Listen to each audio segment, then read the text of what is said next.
2009.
Lindsay, you ready?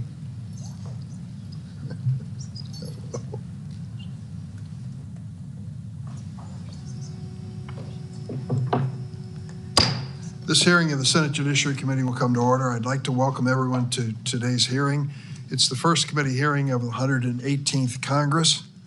Allow me the opportunity to share some good news about the committee. Last Congress was productive. We reported nearly 40 bipartisan bills, including bills that were ultimately signed into law to protect survivors of sexual assault and harassment, protect the safety of federal judges and their families, invest and support law enforcement, and more. We restored the committee's oversight role over the Justice Department, Department of Homeland Security, and FBI, and held numerous bipartisan hearings on topics ranging from the fate of the Federal Bureau of Prisons to the FBI's mishandling of the Larry Nassar investigation to holding war criminals accountable in our country. We worked in a successful fashion to fill vacancies on the federal court, the Justice Department, the Sentencing Commission, and more. We did all this despite the challenges of an evenly divided committee and Senate. Although he's not here at the moment, I want to thank Senator Chuck Grassley of Iowa for his service as ranking committee member in the last Congress. He was a real partner in ensuring the business of this committee was done. And I'd like to welcome the new ranking member, my friend, Senator Lindsey Graham. He and I have worked together on many issues over many years, and I look forward to working with him again and all the members of the committee during the next 2 years. I'd now like to turn to the subject of today's hearings, which focus on competition in the ticketing and live entertainment industry. Live event ticketing garnered a lot of attention toward the end of 2022, most notably in November when Ticketmaster systems failed during the pre-sale for Taylor Swift's new tour, leaving millions of fans stuck in virtual queues for hours waiting to buy tickets. While Ticketmaster and its parent company, Live Nation Entertainment, have offered explanations for these issues are symptomatic, I think, of a larger problem. The ticketing and live entertainment markets lack competition, and they are dominated by a single entity, Live Nation. Live Nation merged with Ticketmaster in 2010 in a deal that joined the country's largest ticketing company, with its largest event promoter. The Justice Department and attorneys general from many states, including Illinois, sued to block the merger. The plaintiffs ultimately allowed the merger to go through, but put in place a consent decree with a set of conditions and divestitures designed to ensure competition in ticketing and live entertainment markets. Unfortunately, that consent decree does not appear to have been effective. In the decade plus since the merger, Live Nation has consolidated its dominant position in the ticketing and live entertainment markets, and the result is a competition-killing strategy that has left artists and fans paying the price. Before turning to Senator Graham, I'd like to thank Senator Klobuchar, who has brought competition policy to the forefront of our national conversation as chair of the Subcommittee on Competition Policy, Antitrust, and Consumer Rights, and also thank her ranking member, Senator Mike Lee of Utah. Senator Klobuchar and Senator Lee asked for this hearing and have led the effort in putting it together.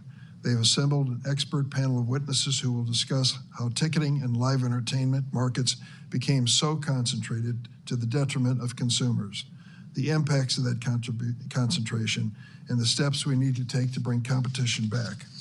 I'm going to turn to Senator Graham for opening remarks, then Senators Klobuchar and Lee will speak.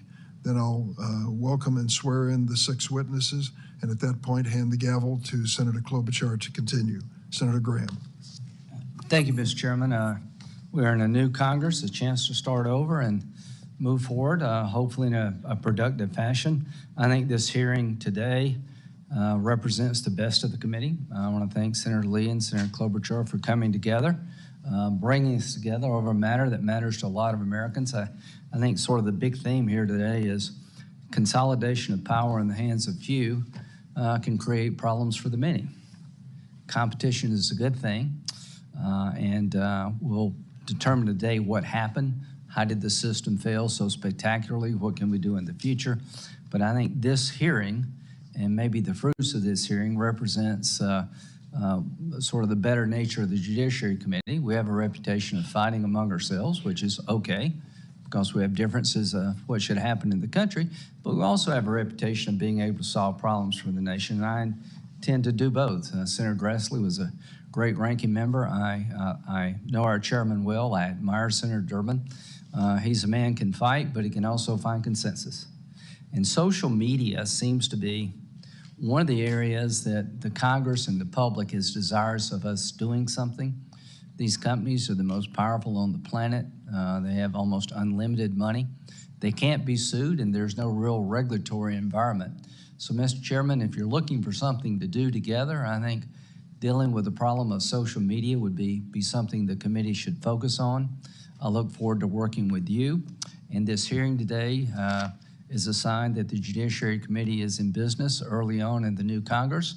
And out of this hearing, I hope we can make a better experience for the consumer, being able to buy tickets to things that you want to see without such a debacle. So thank you very much. Thanks, Senator Graham. Senator Klobuchar. Thank you very much, Chair Durbin, Ranking Member Graham, for holding this hearing and working with Senator Lee and myself. This is clearly a bipartisan endeavor. We have interest from both sides of the aisle. And I think you all know, as Senator Durbin mentioned, that competition policy is very important to me. I believe in capitalism, and to have a strong capitalist system, you have to have competition. You can't have too much consolidation, something that unfortunately for this country, as a ode to Taylor Swift, I will say, we know all too well. In over 75% of our industries, ranging from agriculture to pharmaceuticals to tech to live events, a smaller number of large companies now control more of the business than they did 20 years ago. At the end of last year, I worked with members of this committee and our bipartisan partners. Particularly, I want to mention Senator Grassley, and over in the House, Nagu, Cicilline, and Buck, to finally update our merger fee statute that had not been updated for decades. That is going to bring in $100 million a year for our enforcement agencies, from the Justice Department to the FTC. It is really important. We also passed a key bill that Senator Lee has been advocating for on venue with the tech companies and allowing the state AGs to keep the cases in the states where they bring them. I think you're going to see more cases and more investigations coming out of the Justice Department. Watch for it, and I think that's going to be very important.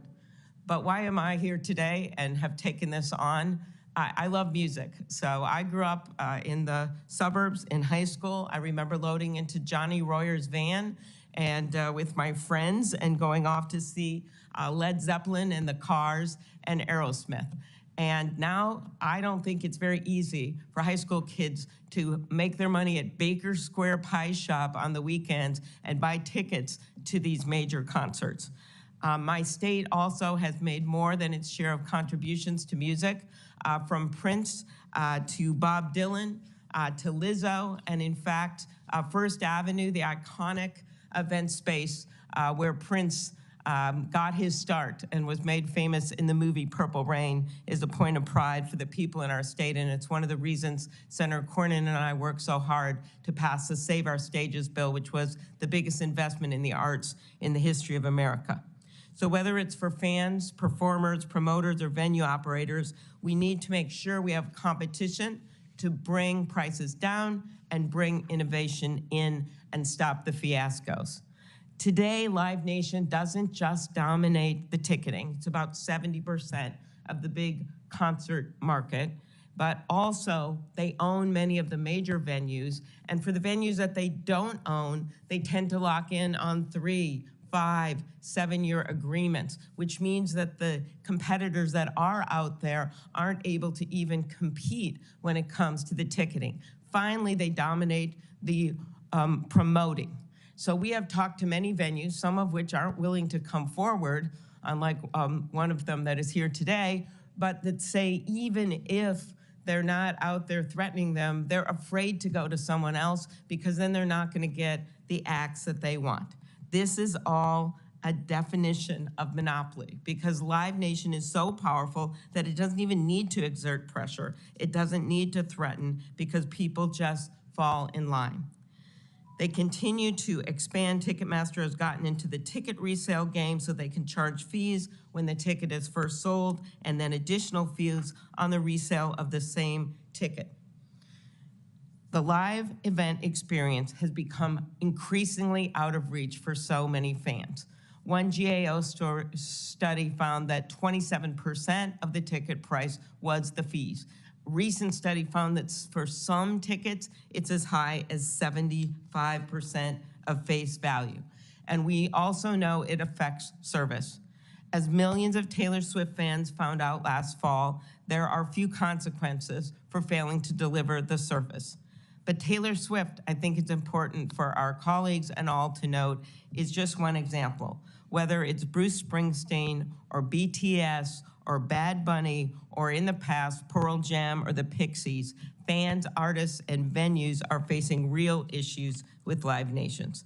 I'm hopeful this can be a constructive hearing. Purposes of hearing: 1, so the public can find out what's happening. Sometimes that on its own gets changed. Secondly, investigations are reportedly going on. We haven't had that confirmed out of the Justice Department. This is helpful for them. And the third reason is that our colleagues on a bipartisan basis can work together on legislation. Senator Blumenthal's been involved in this issue for many years, and we can do something, not just to strengthen our antitrust laws, which we must do generally, but also specifically in the ticketing industry when it comes to transparency and resale and the like.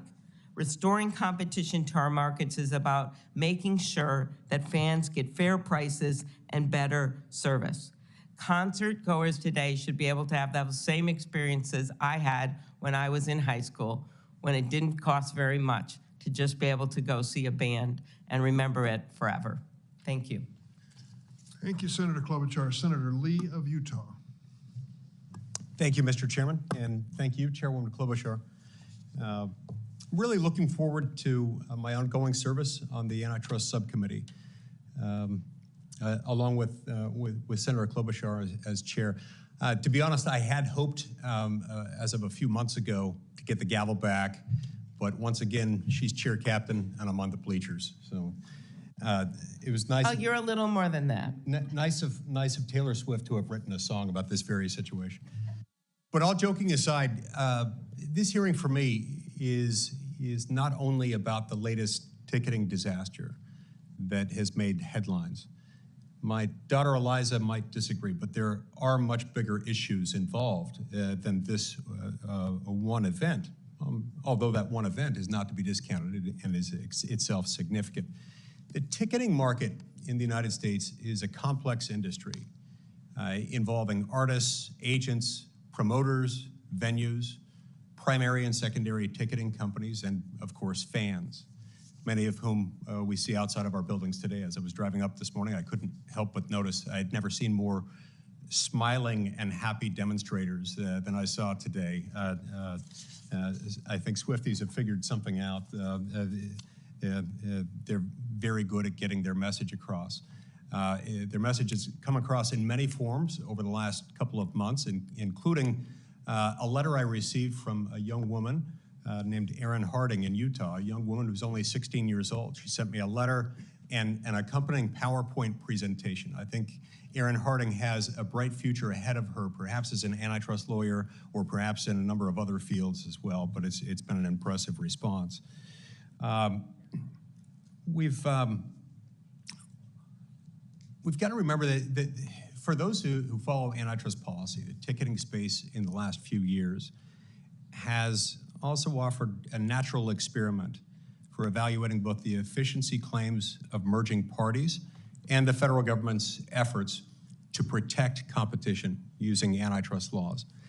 Back in 2010, the Obama Justice Department, the Antitrust Division, concluded an investigation into the then proposed merger of Ticketmaster, the nation's largest and dominant ticketing provider, and Live Nation, the country's largest concert promoter.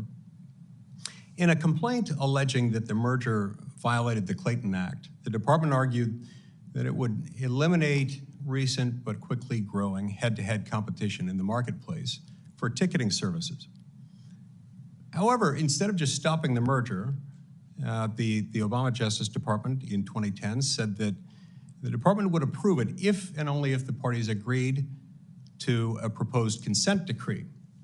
The consent decree that was entered into by Ticketmaster and Live Nation addressed two additional concerns. First, that the combination of the two companies would allow the merged firm to tie the provision of ticketing services and concert promotion. In other words, that Live Nation could force venues to use Ticketmaster in order to get concerts and vice versa. And second, that it might retaliate against venues that didn't comply with this arrangement. Now, Ticketmaster will tell you that the settlement agreement was something that they were willing readily to enter into. They weren't bothered by the consent decree at all, because this would, according to them, essentially be the functional equivalent of their offering the sleeves off of their vest. And that Ticketmaster and Live Nation readily agreed not to engage in behavior that the merged firm had no incentive and no intention of undertaking. And yet, here we are, almost 13 years later, faced with a flotilla of allegations and complaints that the merged entity has done exactly what it said would never happen. There are news reports that the Justice Department has opened a new investigation into Ticketmaster's conduct, but Congress has an important role to play here as well. While DOJ undoubtedly wants to know whether Ticketmaster is violating the consent decree, Congress should be asking whether the consent decree was the right decision in the first place. Was the divestiture sufficient to ensure competitive pressure on the combined entity of Ticketmaster and Live Nation? Were the behavioral remedies capable of preventing that very kind of abuse? If the allegations that we're likely to hear today are true, if they can be proven, that they raise very serious doubts about the sufficiency of the DOJ's efforts and arguably counsel in favor of a new approach going forward. With all that in mind, today is the perfect opportunity to do what this committee is supposed to do: exercise oversight over the executive branch's law enforcement efforts, and consider whether, to what extent, in what ways, new legislation, or perhaps just better enforcement of existing laws, might be needed to protect the American people. I'm glad that we're here today, and I look forward to hearing from each of our witnesses. Thank you. Thanks, Senator Lee. Let me welcome the 6 witnesses whom I'll introduce. Joe Berchtold serves as Live Nation Entertainment's president and CFO. In this role, Mr. Berchtold oversees finances the world's largest live entertainment and ticketing company. Prior to joining Live Nation, Mr. Berchtold was president of Technicolor Creative Services at Technicolor and a partner with McKinsey & Company, leading their West Coast media practice. Jack Grotzinger, co-founder and CEO of SeatGeek, mobile-focused ticketing platform. The company originally launched as an aggregator of resale ticket listings, but now operates as both the primary ticket outlet and secondary marketplace for sports teams and live event venues. Prior to co-founding SeatGeek, Mr. Grotzinger was an associate counsel at Bain & Company. Jerry Michelson is the co-founder of Jam Productions of Chicago, a Chicago-based concert promotion agency and one of the largest independent producers of live concert entertainment in the country. This is a return trip for Mr. Michelson. He testified before the Antitrust Subcommittee in February of 2009 at a hearing on the then pending merger of Ticketmaster and Live Nation.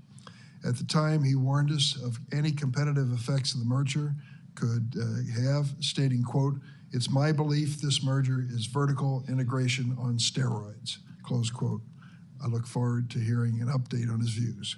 Sal Nuzzo, Senior Vice President of the James Madison Institute, or JMI, Tallahassee-based think tank focusing on free market economics in Florida. In that role, Mr. Nuzzo oversees JMI's policy operation, coalition building, and strategy development. His writings have been published in the Wall Street Journal, National Review, The Hill, and Newsweek. Kathleen Bradish serves as the American Antitrust Institute's Vice President for Legal Advocacy. Ms. Bradish, prior to joining AAI, worked as counsel for Cleary Gottlieb and as an attorney in the Department of Justice's Antitrust Division. While at the Department of Justice, she represented the Antitrust Division in trade issues, including leading the negotiations of competition chapters in the U.S.-Mexico-Canada Agreement and in the Transatlantic Trade and Investment Partnership. Clyde Lawrence is a leader of the band Lawrence and a musician, composer, and producer. In December, Mr. Lawrence wrote an op-ed in the New York Times titled, "Taylor Swift's Live Nation debacle is just the beginning." In it, Mr. Lawrence explained how Live Nation's market dominance negatively impacted artists like himself. I look forward to hearing his perspective today. After I swear in the witnesses, each will have 5 minutes to make an opening statement and then turn to senators' questions. As I mentioned, after I've administered the oath, I'll pass the gavel to Senator Klobuchar to preside over the remainder of the hearing. First, could all of the witnesses please stand to be sworn in? Do you affirm the testimony you're about to give before the committee will be the truth, the whole truth, and nothing but the truth, so help you God? Let the record reflect that all of the witnesses have answered in the affirmative. And before I ask Mr. Berchtold to give his opening statement, ceremonial handing of the gavel. Thank you, sir. Mr. Berchtold. Chair Durbin, Ranking Member Graham, Senators Klobuchar and Lee, and other members of the committee, I'm Joe Berchtold, President and Chief Financial Officer of Live Nation Entertainment. I thank you for the invitation to appear today to address these important issues in the live entertainment industry so we can together work to make things better. For almost 20 years, Live Nation has operated in the United States and around the world with an artist-first business model that is focused on helping put artists on stage and connecting them with their fans. We believe that the artist-fan connection is the foundation of the live entertainment industry, the source of nearly all commercial value, and the #1 thing that public policy should protect. Over this period, we have helped the industry grow rapidly. In 2022, live music was a $12 billion industry in the United States, 4 times what it was in 2005. To fuel this growth, Live Nation has invested billions of dollars funding artists globally, $9 billion in 2022 alone.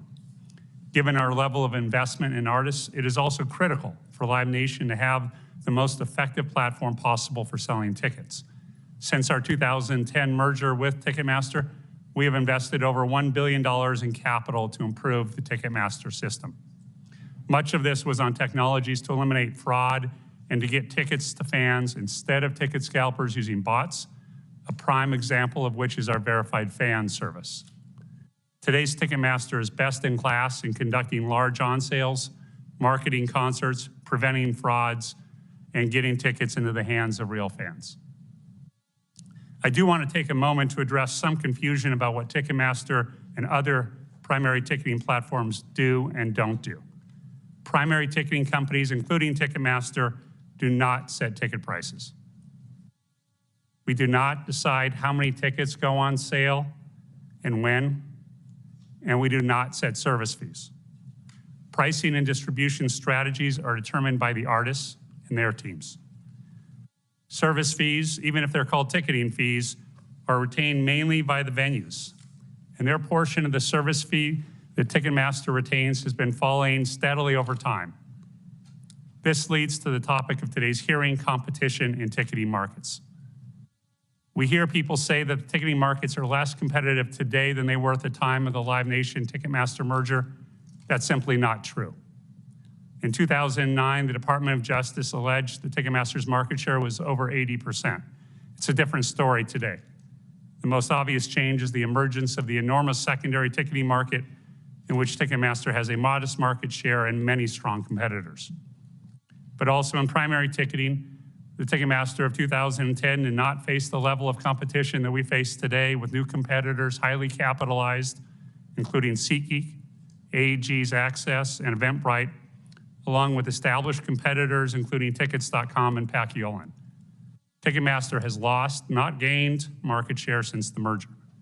And as I mentioned, today's competitive bidding process with numerous credible alternative ticketing companies result in getting less of the economic value in a ticketing contract every year. There are problems in the ticketing industry, problems we believe can and should be addressed through legislation. Many are the direct result of industrial scale ticket scalping that goes on today. A $5 billion industry in concerts alone in the United States, fueled by practices that run counter to the interests of artists and their fans. The recent on-sale experience with Taylor Swift, one of the world's most popular artists, has highlighted the need to address these issues urgently. We knew bots would attack that on-sale and planned accordingly. We were then hit with 3 times the amount of bot traffic that we'd ever experienced. And for the first time in 400 verified fan on-sales, they came after our verified fan password servers as well. While the bots failed to penetrate our systems or acquire any tickets, the attack requires to slow down and even pause our sales. This is what led to a terrible consumer experience, which we deeply regret. We apologize to the fans. We apologize to Ms. Swift. We need to do better, and we will do better. Ticketmaster learned valuable lessons from this on-sale. In hindsight, there are several things we could have done better. And let me be clear that Ticketmaster accepts its responsibility as being the first line of defense against bots in our industry. It's an ever-escalating arms race. But in this forum where we're here to discuss public policy, we also need to recognize how industrial scalpers using bots and cyber attacks to unfairly gain tickets has contributed to this awful experience. There are many things we can and should accomplish together. We should enlarge the scope of the Bots Act and increase enforcement. We should enact categorical prohibitions on fraudulent ticket practices, including deceptive URLs and offering for sale tickets before they're on sale in the primary. We should mandate all-in pricing so that fans see the full cost of their tickets from the start. We share your goal of making live entertainment industry better for artists, teams, and fans alike, and it's in that spirit that I sit before you today, to work with you to make the fan experience better. I look forward to answering your questions.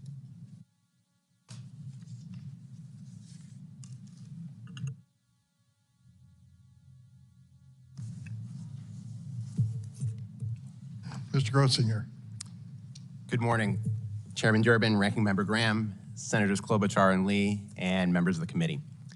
My name is Jack Retzinger. I am the co-founder and CEO of SeatGeek. And like so many millions, I am a fan. I grew up in Cleveland, Ohio. Some of my happiest childhood memories are going to see Cleveland Crunch games with my dad. That's an indoor soccer team, seeing Cavs games with friends.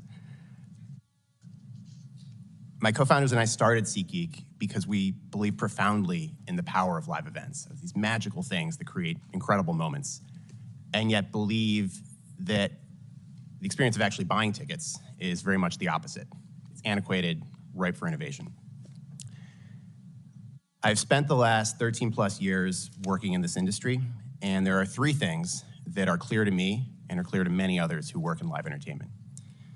Number one, a lack of robust competition in our industry meaningfully stunts innovation, and consumers are who suffer. Number two, venues fear losing Live Nation concerts if they don't use Ticketmaster. And number three, the only way to restore competition in this industry is to break up Ticketmaster and Live Nation. Some quick background on SeatGeek. We started the company in 2009, and initially, as was mentioned, we were a search engine that allowed users to search across a lot of sites. The company evolved, we grew over time, and importantly to this discussion, in 2016, we entered the primary ticketing market. Throughout our evolution, we have maintained intense focus on the consumer. We've launched many industry-first features that make it easier and more affordable for fans to go to events. And I'm super proud of all of the work that we've done at SeatGeek, but I also recognize the ongoing challenges that face our industry, some of which have recently been front-page news. The best way to address those challenges is to ensure there is robust competition where businesses and consumers can select the best products and services based on their merits. That does not happen today. It does not happen because Live Nation controls the most popular entertainers in the world, routes most of the large tours, operates the ticketing systems, and even owns many of the venues. This power over the entire live entertainment industry allows Live Nation to maintain its monopolistic influence over the primary ticketing market. As long as Live Nation remains both the dominant concert promoter and ticketer of major venues in the US, the industry will continue to lack competition and struggle. As discussed, Live Nation Entertainment is the product of the 2010 merger of Ticketmaster and Live Nation. And as was also mentioned, they entered into a consent decree, which banned Ticketmaster from threatening or retaliating against venues by withholding Live Nation concerts. That did not work. It has not worked at all. The DOJ's 2009 investigation confirmed that Live Nation had violated the consent decree repeatedly, almost since its inception. The DOJ identified numerous examples of Live Nation threatening and retaliating against venues that did not contract with Ticketmaster. Today, Ticketmaster's estimated market share is over 70% of the US primary ticketing market. Ticketmaster is the primary ticketing provider for more than 80% of the NBA, NHL, and NFL teams. Live Nation is also the largest promoter of major concerts in the world, promoting more than 73% of the top 25 tours in the US in 2021. It is no mystery why no other company has significantly penetrated the primary ticketing market. Major venues in the US know that if they move their primary ticketing business from Ticketmaster, they risk losing revenue they earn from Live Nation concerts. They know this because Live Nation has told them so, directly and indirectly, through its public pronouncements, private communications, and subsequent retaliation against venues that have signed deals with a competitor.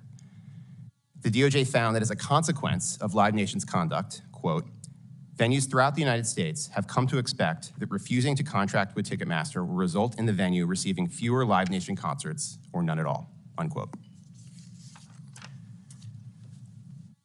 Our industry provides a cautionary tale about how behavioral remedies cannot solve the problems inherent in an anti-competitive merger. The only effective remedy now is a structural one, the dissolution of the common ownership of Ticketmaster and Live Nation. To improve our industry, we must restore competition. At SeatGeek, we deeply care about the live event industry and believe it's time to give fans, teams, artists, and venues alike the choices they deserve. It's a privilege to be included in this discussion. Thank you so much for your time and attention. Thank you very much, Mr. Grotzinger. And next up, we have with us Mr. Michelson. Thank you. And thank you for your work you do with the Palace in St. Paul, Minnesota. Thank you, Senator. Talk on. Thank you, Senator. Thank you, Chairman Durbin, Ranking Member Graham, Senator Klobuchar, and Senator Lee, along with all the other members of the Senate Judiciary Committee, for allowing me to appear before you today. I'm here to speak on behalf of my colleagues, fellow promoters, and most importantly, the concert fans. My appearance before you is based on my 50 years of experience in the live entertainment industry. For the record, my name is Jerry Michelson, CEO and president of Jam Productions, a company that has produced and promoted events since 1972. As a primer for those who may not know, let me briefly talk about the job of promoters. We work with agents and managers to route tours into markets across the country. We make guaranteed payment to artists, contract with the venue to hold the event, market the show, put tickets on sale, and produce the show. We pay all the costs and assume all the risks. When Live Nation loses money on a concert, they can make up for that with operating income from ticketing and sponsorships. We can't do that. We don't have those. Pepsi doesn't earn money from Coke, but our competitor, Live Nation, earns money from selling tickets to our concerts. In 2009, I appeared in front of the committee to testify about the proposed merger of Live Nation and Ticketmaster. At that hearing, I stated the unification of these two Goliaths would create a business with extraordinary market power and clout unlike any that I've ever seen in my lifetime. I testified that if this merger was allowed to proceed, the combined entity would have the ability to suppress or eliminate competition in many segments of the industry. Today, we know with certainty that this merger is vertical integration on steroids, using dominance in one market to expand its power and dominance in another, cutting out the competition and harming the consumers. From my vantage point, the arena-level concerts used to be Jam's most profitable segment of the business because that's where we earned our money. In 1996, Jam produced 100 concerts in arenas, but in 2011, 1 year after the merger, that decreased to 46 concerts. And in 2022, we only produced 14 arena concerts. Live Nation went after the arena business, and they succeeded in driving us and other independent promoters out of that sector. Live Nation effectively eliminated competition for indoor arena shows by utilizing the following methods: purchasing national indoor tours in arenas and for their outdoor amphitheaters, threatening financial penalties on a tour deal if the artist wanted to work for Jam, paying a band 100% or more of the gross ticket sales, and Live Nation managed artists typically only perform for Live Nation promoted shows at the arena level. Now Live Nation is going after music theaters and clubs of all sizes in an effort to control the entire live music industry from the top to the bottom. From 2010 to 2021, Live Nation added 61 theaters and 41 clubs to their already large arsenal of venues. The near complete domination of arenas because of the merger could soon happen in theaters and clubs in every community in the country. On a 2016 Live Nation earnings call, Michael Rapino, their president and CEO, said one of the company's biggest goals was to convince artists to agree to integrate the primary and secondary ticket markets to grow Live Nation's share. Rapino stated, and I quote, "Artists, the more they get comfortable with seeing primary and secondary together, our market share grows." With that statement, Rapino acknowledged that they are not serving artists, they are serving themselves. There are two antitrust decisions I'd like to bring to your attention where vertical integration played a prominent role in restricting competition. The 1948 Supreme Court decision in the U.S. versus Paramount led to the abolishment of block booking and forced the movie studios to sell off their theater chains. An excerpt from the Eastman Kodak case states, "The court has held many times that power gained through some advantage can give rise to liability if a seller exploits his dominant position in the market to expand his empire into the next." Every time that Live Nation or Ticketmaster blames anybody else for the significant issues and increasingly high fees, remember that many times they are the venue, the promoter, and the manager of that artist. By controlling ticketing and promotion, the artist management company, they're choking off competition that would offer an alternative to the broken system we see today. This was most acutely seen in Taylor Swift, and it's playing out across the live music industry every day and generating fan outrage and despair. Thank you for your time, and I look forward to answering your questions. Thank you very much, Mr. Michelson. Next up, Mr. Nuzzo. Madam Chairwoman, members of the committee, I would like to thank you for the honor and the opportunity to appear before you this morning. My name is Sal Nuzzo, and I serve on the policy team at the James Madison Institute in Tallahassee, Florida. We are a nonprofit economic policy think tank that focuses on the policy issues impacting Florida's 22 million residents. Fresh out of college and starting a career in policy, I dreamt of one day testifying before the United States Senate on an issue of profound importance, maybe international monetary policy or perhaps a Supreme Court nomination. But as my 14 and 13-year-old daughters informed me last night, Dad, nothing you speak on in your career will be as important as what you say today. Don't mess this up. So here we go. Florida's home to 13 major sports teams, 15 Major League Baseball spring training facilities, NASCAR, F1, the PGA, LPGA, college, and numerous other sports venues. I say that because most of those venues serve as concert sites when they're not in use during their respective seasons. In Florida, sports and live entertainment is a $6.5 billion market, a sizable share of the nation's $133 billion economic impact in this area. So this issue is important to Floridians, not just with respect to primary ticketing, but also the secondary ticket market, which I would like to open with. I'd like to offer our perspective by way of a brief analogy. Because I'm an employee of a nonprofit organization, I drive a 15-year-old Volvo with 200,000 miles on it. God bless the Swedes. I purchased it from a private seller in 2015, and much to my kids' dismay, it's still going strong.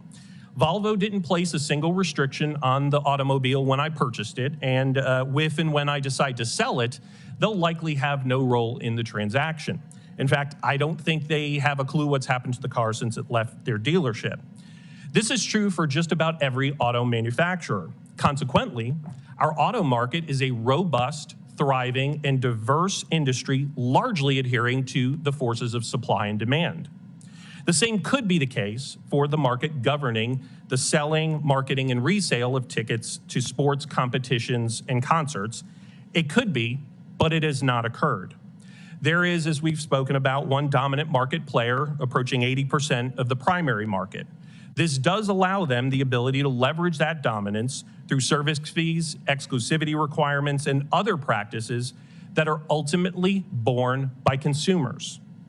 At its core, a debate is occurring over what a person actually obtains when they purchase a ticket. Some would argue that the purchaser is simply leasing or renting a space in a venue, and that the lease is subject to terms and conditions. In our opinion, that logic rests on a misguided assumption that the commodity is the venue. Ask anyone attending a Jaguars game, or a Harry Styles concert for that matter, where they're going, and they'll reply, I'm going to the Jags game, or I'm going to take my daughters to see Harry Styles. They would not reply with, oh, I'm going to TIAA Bank Field this afternoon, or just taking my kids to Amway Arena tonight. The stadium may have a lifespan of 50 years, but an individual purchases a commodity with a much more limited lifespan, a couple of hours. This distinction, in our opinion, is vital to the debate over the issues within the event ticketing space. Over the last several years, we've heard the term consumer welfare standard uttered much more frequently. Questions over whether the standard is still applicable in today's innovation economy, whether it should be replaced with some other form of subjective measure, and in the age of tech platforms, what consumer welfare even means.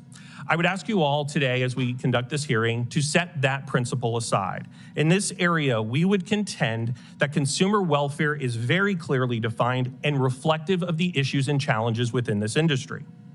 Those representing the dominant player in the market would contend that their growth has allowed them to innovate and make advances that greatly benefit consumers. A few million Taylor Swift fans would respond, this is why we can't have nice things.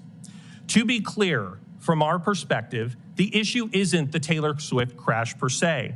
That merely revealed how a lack of competition over time has corroded innovation and distorted the market. I would ask, suppose a robust, vibrant, and competitive market for ticketing had been allowed to evolve and innovate over the last 20 years. Would the Taylor Swift crash have occurred? It's a hypothetical, of course, but absolutely one worth considering. I will conclude my remarks with a call to you as policymakers. On this topic, in this arena, consumer welfare is very clear to define, and there are actual harms to consumers from anti-competitive practices. Thank you to all, and I appreciate the opportunity to be before you today. Thank you very much, Mr. Nuzzo. And next up, Ms. Bradish. Thank you, Chairman Durbin, Ranking Member Graham, Senators Klobuchar and Lee, and members of the committee. It is an honor to be here today to lend the American Antitrust Institute's perspective to the issue of competition in live entertainment. AAI applauds Senate lawmakers for turning their attention to a serious competition issue that hurts concertgoers, artists, and smaller competitors across the live entertainment industry. There are a few major points and policy recommendations that I would like to highlight today. First, Live Nation Ticketmaster is an example of, on one hand, a very traditional monopoly in the mode of Standard Oil, and on the other, a 21st century digital player, like other online platforms, dominating an ever-widening swath of its industry. Its dominance in markets up and down the live entertainment supply chain creates the incentive and the ability to limit competition to protect its market position. On the concert side, this includes excluding smaller or independent concert promoters and venues. In digital ticketing, this includes excluding ticket resellers and brokers who provide important competition via the secondary ticketing market. Customers pay the price for these monopolistic acts with higher ticket prices and fees, lower quality, less choice, and less innovation. Artists who lack the blockbuster power of a Swift or a Springsteen lose out. Smaller rivals in the supply chain also lose out. Second, we should learn from the failure of the conduct remedies that were a condition of the DOJ's clearance of the 2010 merger of Live Nation and Ticketmaster. A lengthy DOJ investigation concluded in 2020 that Live Nation Ticketmaster repeatedly violated the requirements of the consent decree. Unfortunately, rather than seeking an effective structural remedy, DOJ simply amended some of the language in the consent decree and extended the decree for another 5.5 years. The amended decree did nothing to change Live Nation Ticketmaster's anti-competitive incentives. This current DOJ has recognized the ineffectiveness of behavioral remedies that run counter to a company's incentives. DOJ should pursue new enforcement action to obtain effective structural relief. This could be through a consummated merger challenge under Section 7 of the Clayton Act or a monopolization case under Section 2 of the Sherman Act. Separating ticketing from promotion and venues would eliminate the incentives to stifle competition. And reducing the market share of Ticketmaster through spinoffs would address Ticketmaster's incentives to limit competition in secondary ticketing. Protecting consumers, artists, and smaller rivals from Live Nation Ticketmaster's harmful conduct will require multiple policy tools, including strong antitrust enforcement against Live Nation Ticketmaster and legislative action. AAI urges enforcers and lawmakers to consider 3 major features of a multi-pronged approach to the Live Nation Ticketmaster monopoly problem. First, consider standards that enable the agencies to challenge vertical mergers as effectively as horizontal mergers. The incipiency standard in Section 7 of the Clayton Act is designed to prevent all mergers that may enhance market power and lead to anti-competitive effects. We currently have a structural presumption for horizontal mergers. We badly need a presumption for vertical mergers, either through legislative action or new antitrust guidelines that get adopted by the courts. Second, support more vigorous antitrust enforcement with legislation designed to strengthen and clarify the U.S. antitrust laws. Senator Klobuchar's proposed Competition and Antitrust Law Enforcement Reform Act is a leading example. The bill would, among other things, update legal standards for mergers and strengthen the standard for prohibiting exclusionary conduct by dominant firms. Such reforms would reduce the formidable burdens on the government for bringing monopolization and merger cases. Finally, consider the merits of an oversight regime to facilitate access to and transparency in ticketing. Dominant digital platforms can engage in practices designed to self-preference, such as steering music fans to Ticketmaster's proprietary ticketing services. Solutions to these problems may well require establishing rules of the road or codes of conduct for digital ticketing platforms. Such legislation has been proposed at both the state and federal level. Thank you for the opportunity to testify today, and I look forward to your questions. Thank you very much. And last but not least is Clyde Lawrence of the band Lawrence. And I will say, looking at your testimony ahead of time, Mr. Lawrence, I particularly enjoyed the line that perhaps you'll repeat, that while you are so proud of your band, we're not artists yet on the level of acts like Taylor Swift or Bruce Springsteen, though we do hope one day to be big enough to crash a ticketing website. With that, I turn it over to you, Mr. Lawrence. Thank you. I hope it'll get as big a laugh when I say it than as when you just did. Good morning, Senators, and thank you for inviting us today to the most unique gig we've had in years. My name is Clyde Lawrence, and this is Jordan Cohen. We are two of the 8 members of Lawrence, a soul pop band from New York City. Before telling you more about who we are, it's important to clarify who we're not. We're not lawyers or economists with expertise in antitrust policy. And as Senator Klobuchar said, we're also not artists on the level of acts like Taylor Swift or Bruce Springsteen, though we do hope to one day be big enough to crash a ticketing website. What we are, however, are seasoned artists who have toured extensively over the last 7 years, starting with empty bars and working our way up to headlining sold-out shows for thousands of people and seeing our music chart on Top 40 radio.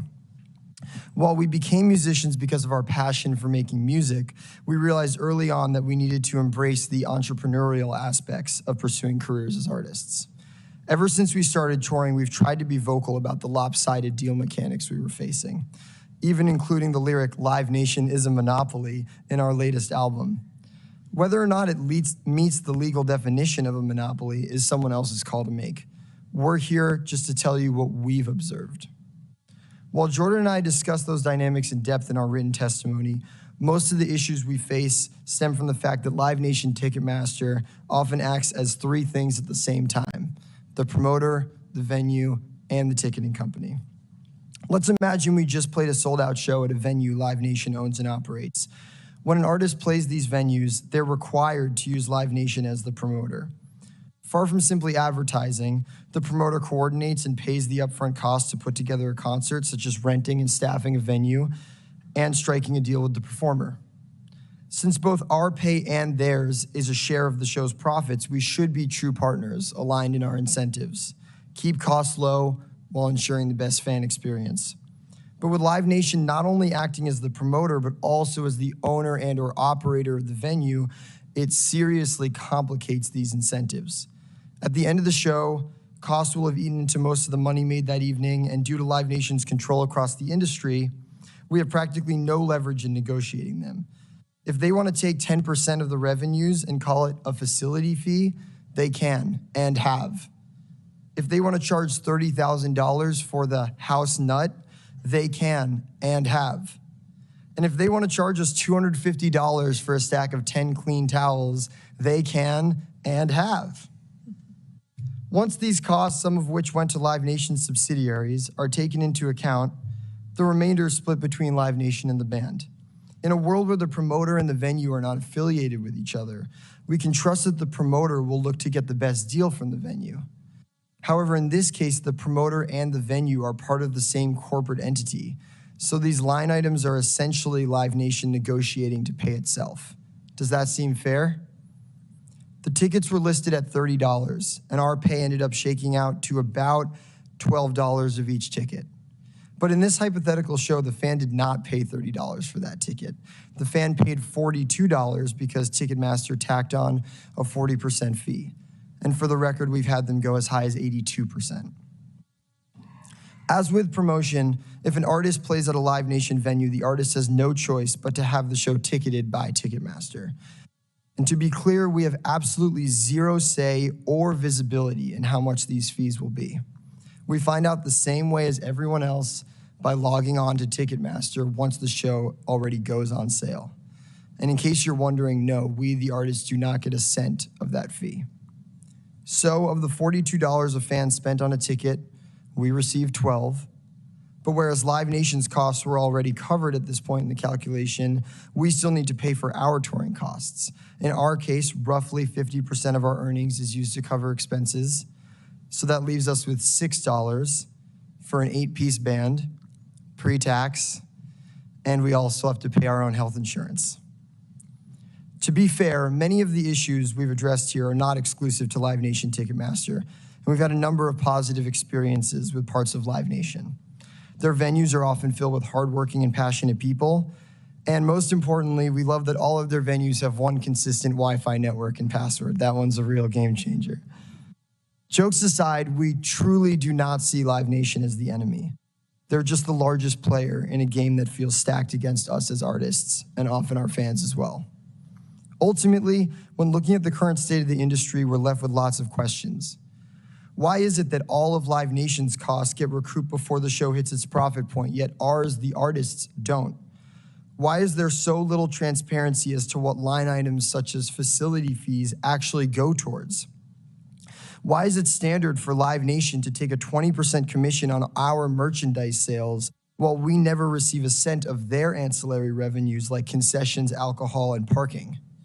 Finally, why is Live Nation allowed to freely set exorbitantly high ticket fees without any transparency or input, while in other industries, the government has mandated caps on various types of junk fees? We look forward to seeing these questions get some answers. Thank you for your time, and we hope to see some of you at one of our band's concerts. If you'd like to come, let me know, and I'll throw you on the guest list to help you avoid the ticket fees. Thank you very much, Mr. Lawrence. I think we're willing to pay, but we really appreciate your testimony. It's on us. Okay. With that, I'm going to turn it over for the first round of questions to our chair, Senator Durbin. Thanks, Senator Klobuchar. Mr. Lawrence, I'm going to stick with you for a minute because you made it clear that you do not set the ticket price. And Mr. Berchtold said he doesn't have anything to do with the ticket price. Who does set the ticket price? That's an excellent question. That was actually the thing I was most surprised to hear in Mr. Berchtold's speech, because we definitely have absolutely no say. And if we actually ask the venues in advance, which we often do, they say that's a Ticketmaster thing. So the fees, I mean, we actually do set, the ticket prices, the base price. The artist does have a say in setting for sure. But those added Ticketmaster service fees, we have absolutely no say. And the venues claim that it's a Ticketmaster Mr. thing. Berchtold, you want to add anything to that? Thank you. Yes, as Mr. Lawrence said, the band sets the ticket price. The service fee level is set by the venue. And you control the venue. Do you not? Of approximately Live Nation? Of approximately 4,000 venues in the United States per Pollstar, Live Nation operates approximately 200, so roughly 5% of the venues in the country. Are they the biggest? No, sir. They're generally not the biggest. The biggest tend to be the sports venues, the arenas, the stadiums controlled by the sports teams or the owners of the sports teams. Mr. Grotzinger, you had an experience at Barclays, did you not, in terms of an opportunity for your company to take over a venue that had been controlled by Ticketmaster? How did that work? The New York Times reported a few weeks ago how once we took over ticketing for the Barclays Center in Brooklyn, the Barclays Center saw a marked decrease in the number of concerts from Live Nation that were sent to that venue versus historical averages. So earlier last year, the Barclays Center management came to us and said, we'd like to keep using you for ticketing our basketball, but we want to be able to use Ticketmaster to ticket concerts. And we looked into it and couldn't get the economics to work. So we said to them, listen, let's just, part ways amicably, and we did. So they used their power of the marketplace to diminish the number of acts at that venue, and the venue decided they had to go back to Ticketmaster. There was certainly, as Pollstar public data shows, a marked increase in the number of shows Live Nation played at that venue after the venue decided to move away from Ticketmaster. Mr. Berchtold, is that true? I believe, Senator, that what the New York Times indicated was that another venue opened in the marketplace. So you now had two venues vying for the shows that weren't going to Madison Square Garden, and that the number of shows going to Barclays from all the major promoters went down as a result of that increased competition. I have not heard of any allegations that we changed in any way our booking of concerts for that venue. It's a matter that I watch very closely given the profile of the New York market. I understand every decision about every show, where it was placed and why. We have records determining that in no cases was there any retaliation against Barclays in the placement of shows. Mr. Grotzinger, last word on Barclays? Yep, I don't have more to add specifically on retaliation there. I would note that the DOJ report in 2019 found numerous instances of Live Nation threatening and retaliating against venues once they had moved away from Ticketmaster. In one case, the Live Nation president told the venue that they would, quote unquote, go nuclear if they left. So the threat is real. It's been documented. It happens across many venues. Mr. Michelson, Mr. Berchtold defended his market position in one element, saying it was a battle of the bots. Have you run into that phenomena? Ticketing companies, one of the things they're supposed to do is have solutions to bots. And for the leading ticket company not to be able to handle bots is, for me, pretty an unbelievable statement. But you can't blame bots for what happened to Taylor Swift. There's more to that story that you're not hearing. Ms. Bradish, you probably heard Mr. Berchtold's suggestions or read in his testimony 3 things he thinks need to be done, which included all-in pricing on the tickets, fighting deceptive URLs as an example, and creating a civil action under the Bots Act. Any reaction from you to those suggestions? Well, none of those suggestions go to the core of what we've been talking about today, which is the antitrust problem. The fact that Live Nation Ticketmaster, because of its market power, has the incentive to do things to exclude competition in all of its markets up and down the supply chain for live entertainment. So I appreciate those suggestions. Many of them may be good ideas, but it does not change the fact that Live Nation Ticketmaster is a monopoly and will act because that's its incentive to exclude competition. Thank you, Madam Chair. Thank you very much, Senator Durbin. Next up, Senator Lee. Thank you, Madam Chair. Ms. Bradish, I'd like to start with you.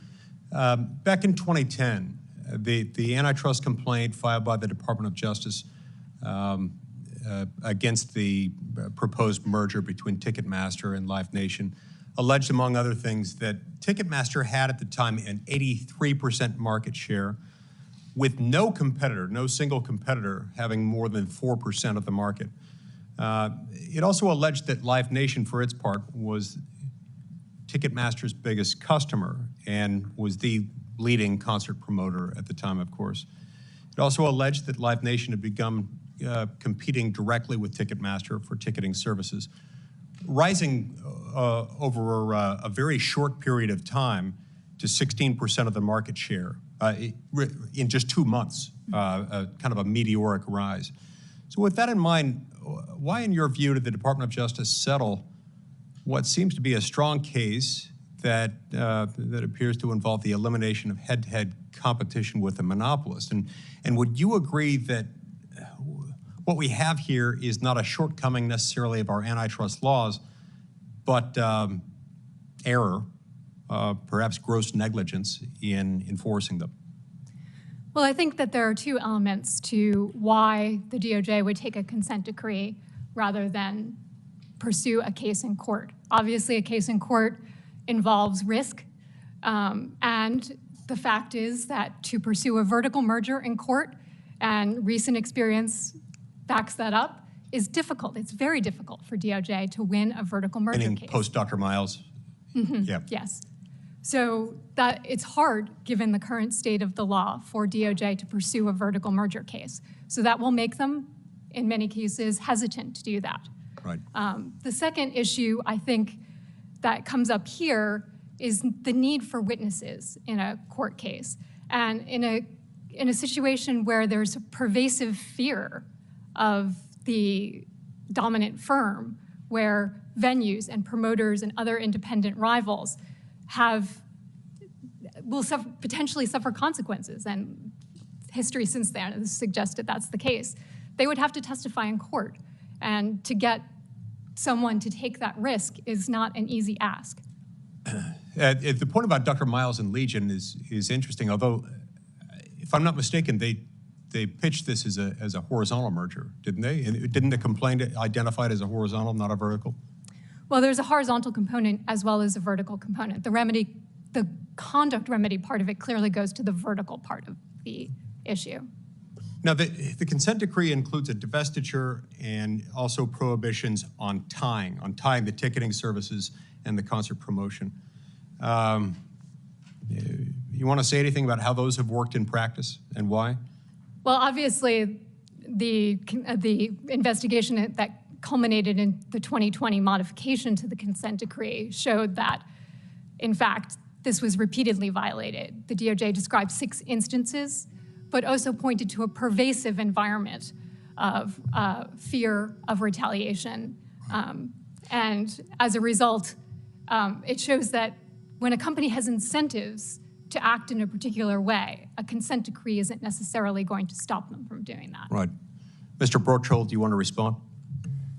Yes, I absolutely acknowledge, Senator, that the Department of Justice alleged 6 issues in 2019, which led to our decision with them to extend the consent decree. We did not feel it made sense to be seen as defending the theories of retaliation or threats. It's not our business practice. It goes against our fundamental focus on alignment with the artist, the idea that we would ever put our interest ahead of theirs. So we were comfortable extending the consent decree. As she mentioned, there were several things that changed because we had different interpretations. And one of the things that we've done is in instances where venues are seeking to tie in a ticketing and a concert agreement into an overall deal, we have eliminated those so that there can't be any instance where there's the perception of threats or retaliation associated with that bundling done at the venue's request. So we've simply eliminated that from our service set, along with the establishment of monitors to make sure that any venue employee or others could confidentially report any issues. Is it accurate to say that at a minimum, that Live Nation at a minimum was a motivated and capable, potentially, if not likely, competitor?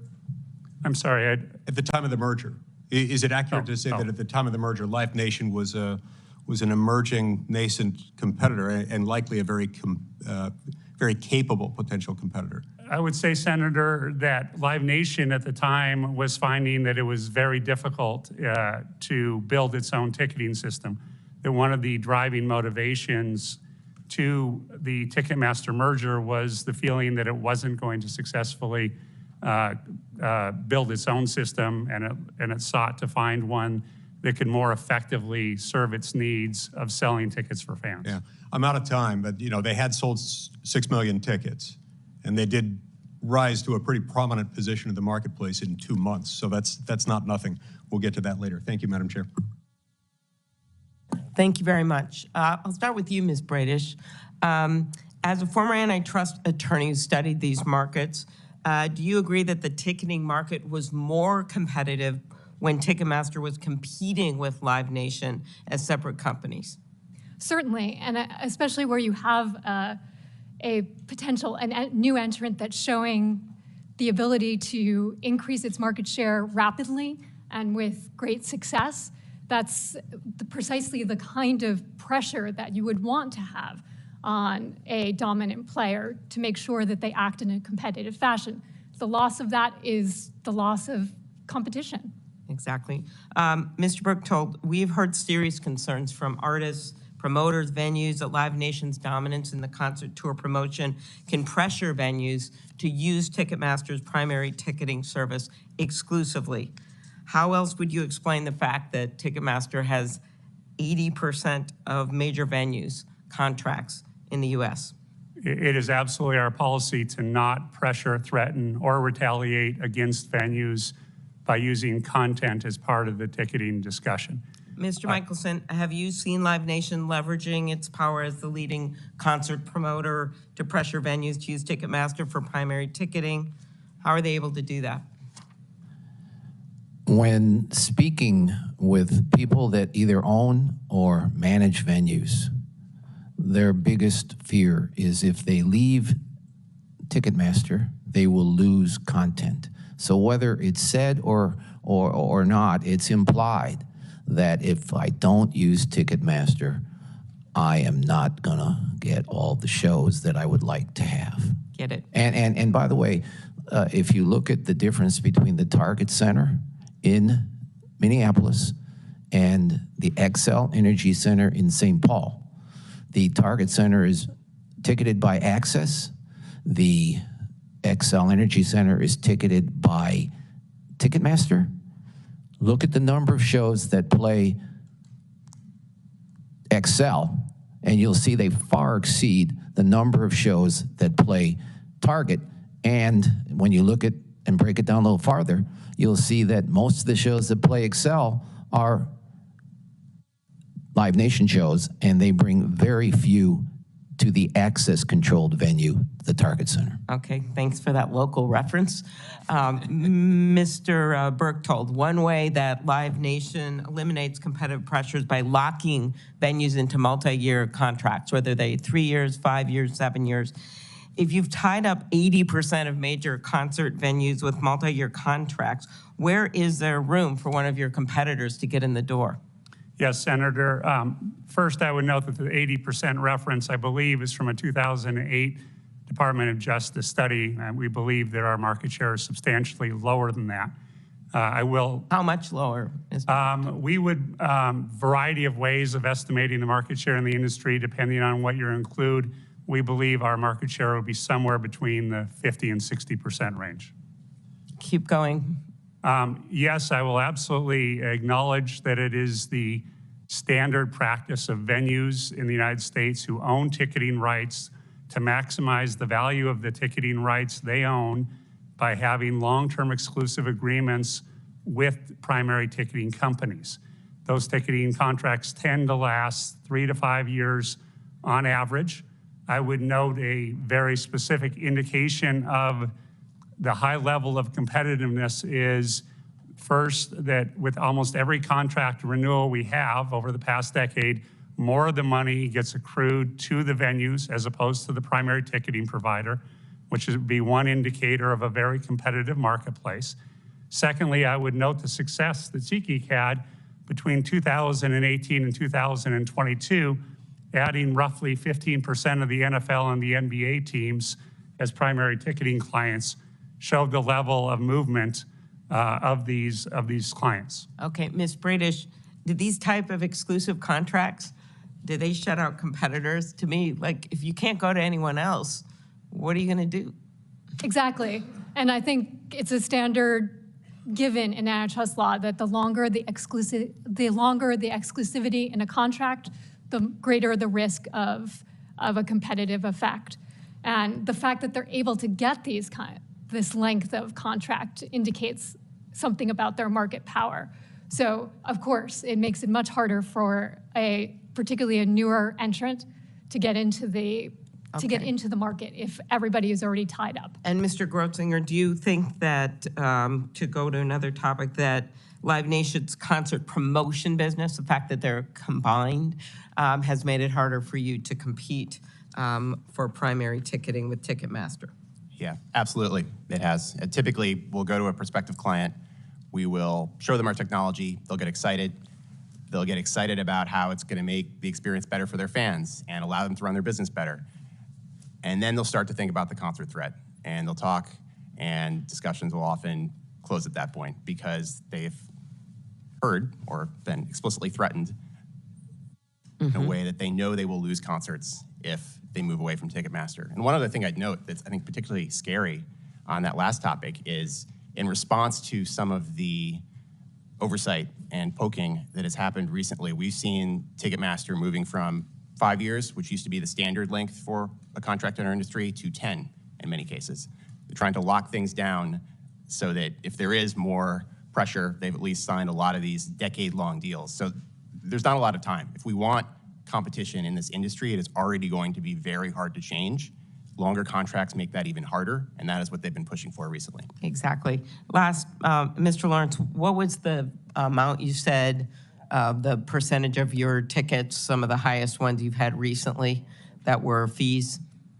Typically with Ticketmaster, we'll see a 40%-ish or closer to 50% fee added on top.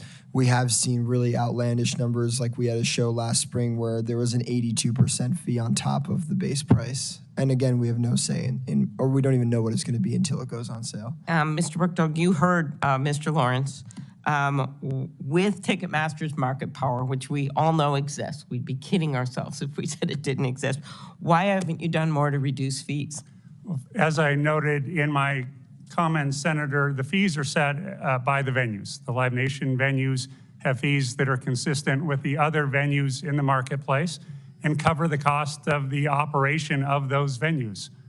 Mr. Lawrence wants to reply. We definitely ask venues before almost every show, what's the ticket fee going to be? Both venues that Live Nation owns and ones that they just operate.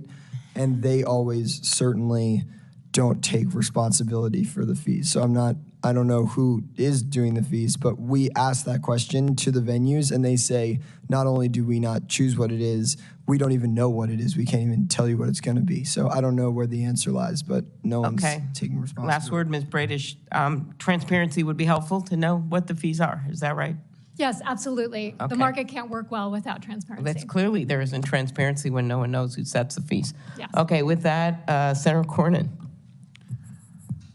Thank you very much. Appreciate all the witnesses being here. And this obviously is a concerning status quo. I just want to reflect a couple of years back during the height of the pandemic, we wondered whether many of these venues would survive, including in my state in Texas. And it's great to see that the work that Congress did with Save Our Stages and other support that Senator Klobuchar and I led had a positive impact on preserving many of these, especially smaller venues, and making it possible for many of the small businesses, which, Mr. Lawrence, I guess you would qualify as a small business, can continue to provide entertainment in these venues. I think what we've heard today does cry out for some response by Congress, but candidly, I'm not sure that the antitrust laws are the best tool in our toolbox, but that's something that we'll be talking more about in the near future. Mr. Berchtold, I'm intrigued by a couple of your statements. You said that you have an artist-first business model, and then you had later said you would never put your interests ahead of theirs. Is that your testimony? Yes, Senator, that is the approach of our business. Culturally, we believe that it's all about getting that artist on stage, letting them connect with their fans. And we believe if we support that and consistently act that way, then we will have a long and successful business working with artists and providing them services. I guess without the artists, you would not have a business. That's correct, sir. Mr. Lawrence, has that been your experience, that Live Nation never puts their interests ahead of the artists and that they have an artist-first business model?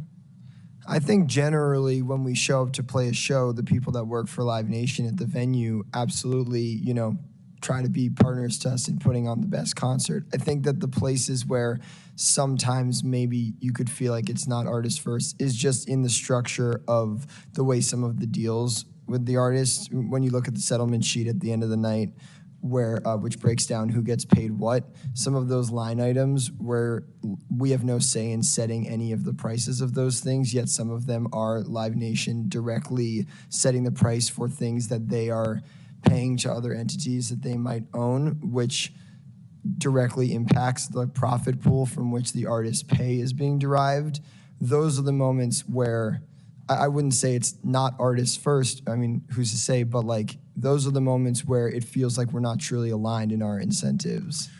Well, for your band to make $6 out of a $42 ticket price, Yeah, that doesn't feel great. doesn't strike me as artist first. I would agree with that.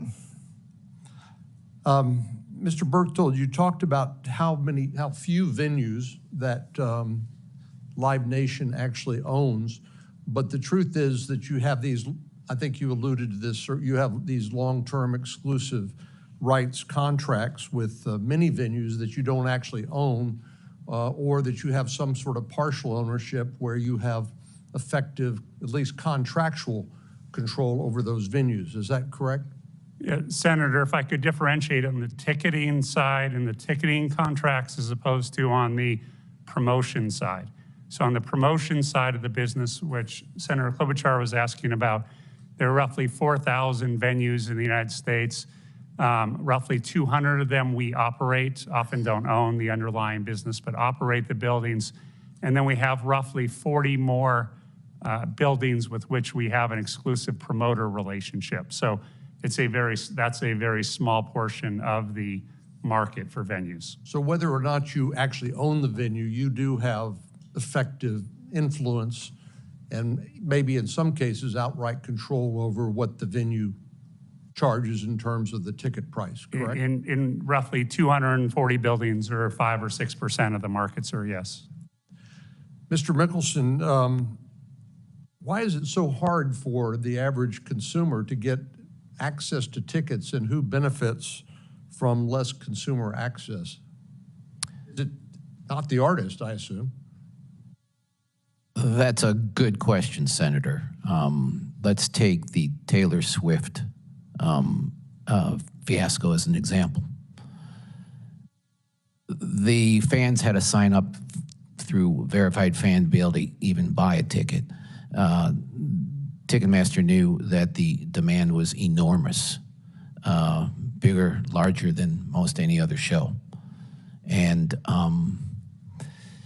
when they set the tickets up for sale, there's two ways you can do that. You can set the tickets so that they are best available, which means that you'll sell more tickets because the fans don't have a choice, or you can do pick a seat, where it slows the process down. The process, when it's slowed down, increases the money that Ticketmaster makes because they make money on fees, and as the ticket prices go up due to dynamically priced tickets, Ticketmaster makes more to that. So it's to their advantage to slow the process down and to do pick a seat, so that it created the frenzy that drove the prices up, which again, Ticketmaster's getting a percentage of that fee. And the higher the ticket price, the higher the fee. So I think that it was driven by the corporate bottom line in the Taylor Swift fiasco, Ticketmaster's bottom line. I see my time is up. Thank you. Thank you very much, Senator Cornyn. Senator Whitehouse. Thanks, Senator Klobuchar. Let me start off by offering a Rhode Island welcome to Mr. Lawrence.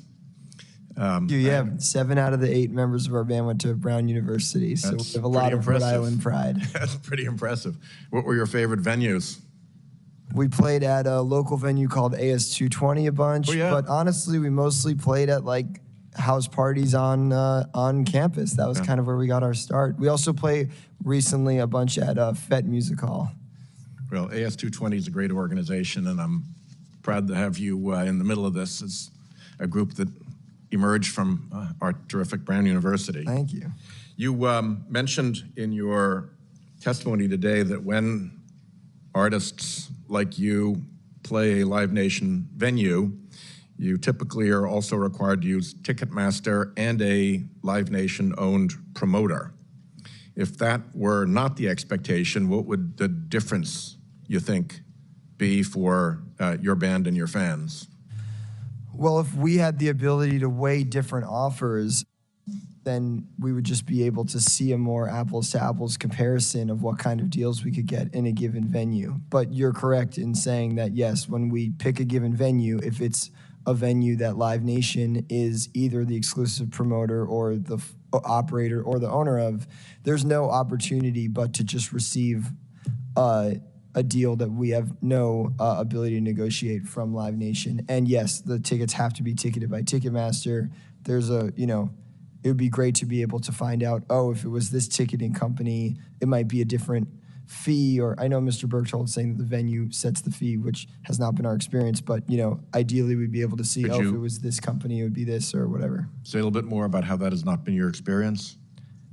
It's 100% not been our experience. Yeah, there's literally not been a single time in our career when we've played at a Live Nation venue where we had any opportunity to not have Live Nation be the promoter or not have Ticketmaster be the ticketing company.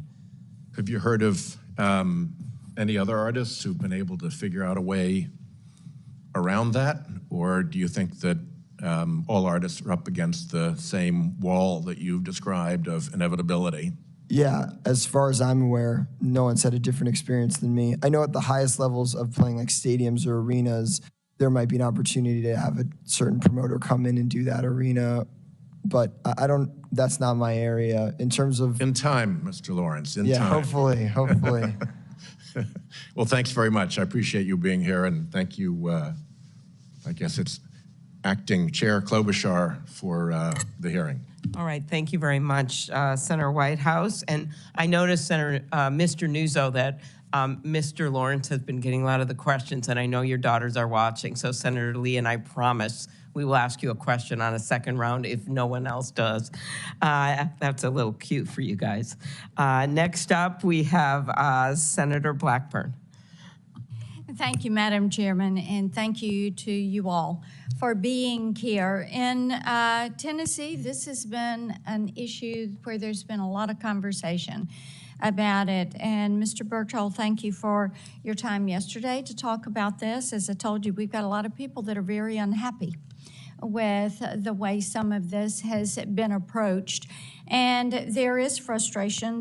We talked yesterday about the bots and how they impact Ticketmaster's operations, and you have blamed bot attacks on causing the crash during the Taylor Swift ticket sales, and ticket vendors seem to view bot attacks as normal to their operations. And Chair Durbin had mentioned, and of course we all know the Bots Act is something when I was in the House that got passed, signed into law. Senator Schumer had carried that over in the Senate. The FTC has only enforced this once, and they've had the authority to do this since 2016. So this is an unacceptable situation. Senator Blumenthal and I are going to do some more work on this at the Commerce Committee, at the Consumer Protection Subcommittee. But I do have a couple of questions. I've got about 4 questions, Mr. Berchtold, and I want to move quickly through this. So don't try to just run the clock out on me, which I don't appreciate that. So the data that you collect. Now, there's a 2019 report that showed that Ticketmaster's app has more downloads and more active users than any of its competitors. And I bet if I went down, everybody would shake their head yes, that is correct. And you have the most monthly active user growth that anyone is seeing. So, and I want you to submit the answers to this to me in writing. But let's take the Orange Bowl app, which I downloaded last month, taking my grandsons to the Orange Bowl. Go Vols, a big win there. That app is powered by Ticketmaster. Now, when you use that app, you can purchase parking, official merchandise, access travel sites. So you are getting a lot of consumer data and consumer information. So I want to know, what are you doing with that data?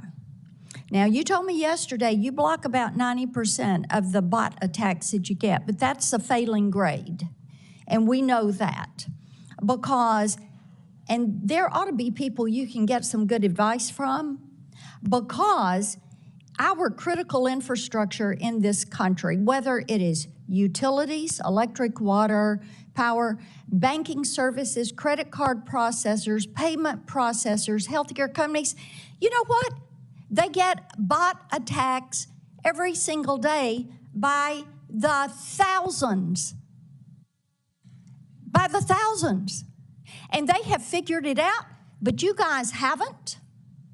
This is unbelievable. You ought to be able to get some good advice from some people and figure this out. So what are you doing with the information? As you get this bot attacks, are they coming in here and scooping up consumer information? When consumers buy tickets from StubHub and they're required to return to Ticketmaster to have their order fulfilled, are you getting their data? And what are you doing with it? Are you then sharing it with these other vendors? What kind of protections are around it? How are you safeguarding this?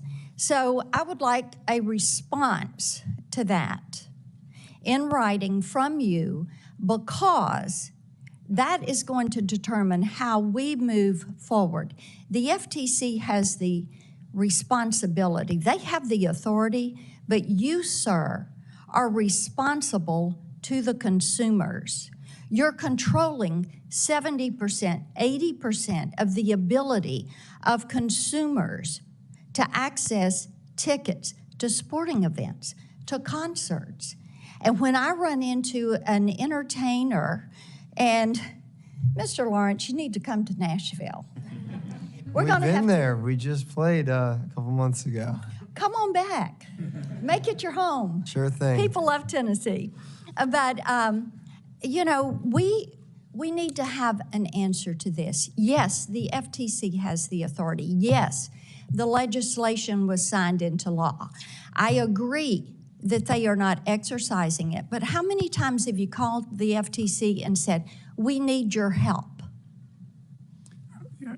Yes, Senator, we will submit in writing the answers to your questions that you requested. How many times have you called the FTC and say, help me with this? We worked with the FTC on an investigation. I believe it was late 2019 or 2020. We obviously during COVID So you called them shut once? down. You called them once and said, help me out? That was the time that we were able to have the information, work with them to get prosecution. Why is it that you cannot identify a bot attack? You told me yesterday you have a hard time distinguishing between a bot attack and a consumer. But the local power company down here that is not the billion-dollar company you are, they can tell when they've got a bad actor in their system. They figured out how to define a bot in their system, but you can't? Do we need to make certain you have better people around your IT team? Yes, Senator, it is absolutely an ever-going arms race in terms of fighting the bots. These are bots that are not trying to generally break into our system. They're bots that are trying to impersonate people to get tickets on an automated basis faster and putting true fans at a disadvantage. It is American consumers, true fans, yes, American consumers. Madam Chairman, I have one other question if we do a second round. Okay, that'll be good. We will do a second round because we also want to get to solutions here. And I appreciate your question, Senator Blackburn. Next up, Senator Blumenthal. Thanks so much, Chairman Klobuchar, and thank you for your great work on this issue and so many others involving antitrust, and my thanks as well to Senator Lee. Thank you to everyone for being here today. Mr. Berchtold, I want to congratulate and thank you for an absolutely stunning achievement. You have brought together Republicans and Democrats in an absolutely unified cause. And may I suggest respectfully that unfortunately your approach today in this hearing is going to solidify that cooperation, because as I hear and read what you have to say, it's basically, it's not us. It's everyone but us. And the fact of the matter is that Live Nation, Ticketmaster, is the 800-pound gorilla here. You have clear dominance, monopolistic control. This whole concert ticket system is a mess. It's a monopolistic mess. And the numbers refute many of your arguments. That's the reason we've had two, count them, two consent decrees, and why the Justice Department is now investigating violations of that second consent decree. Ticketmaster had the temerity to imply that the debacle involved in pre-ticket sales was Taylor Swift's fault because she was failing to do too many concerts. And may I suggest respectfully that Ticketmaster ought to look in the mirror and say, I'm the problem, it's me. And the reason is quite simply that you are the ones ultimately responsible for the astronomically rising prices, the exorbitant hidden fees, the sold out shows, the bots and scalpers. We just had an exchange with Senator Blackburn. You've reported once over this entire history, once, an instance involving bots. I agree with Senator Blackburn that there needs to be stronger enforcement by the FTC. It has taken almost no action against the bots, despite our support for the Bots Act. And that is the reason why I am supporting legislation, talking about remedies, legislation called the BOSS Act, which would require transparency, accountability for hidden fees, for bots. Will you support the BOSS Act?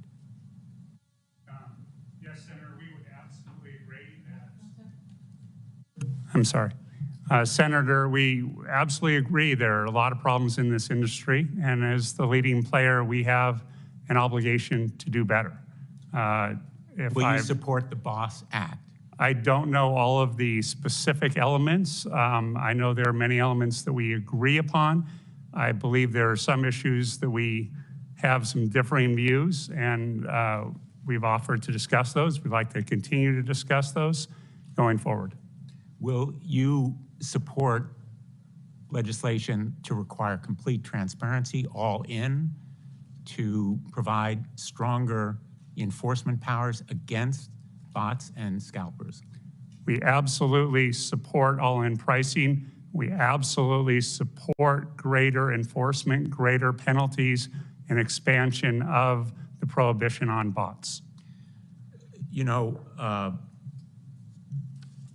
the FTC has failed in some of its enforcement duties, but that is because Live Nation, Ticketmaster have failed to do the reporting that's required to enable enforcement. And I think that really betrays the contention that you have been active against it.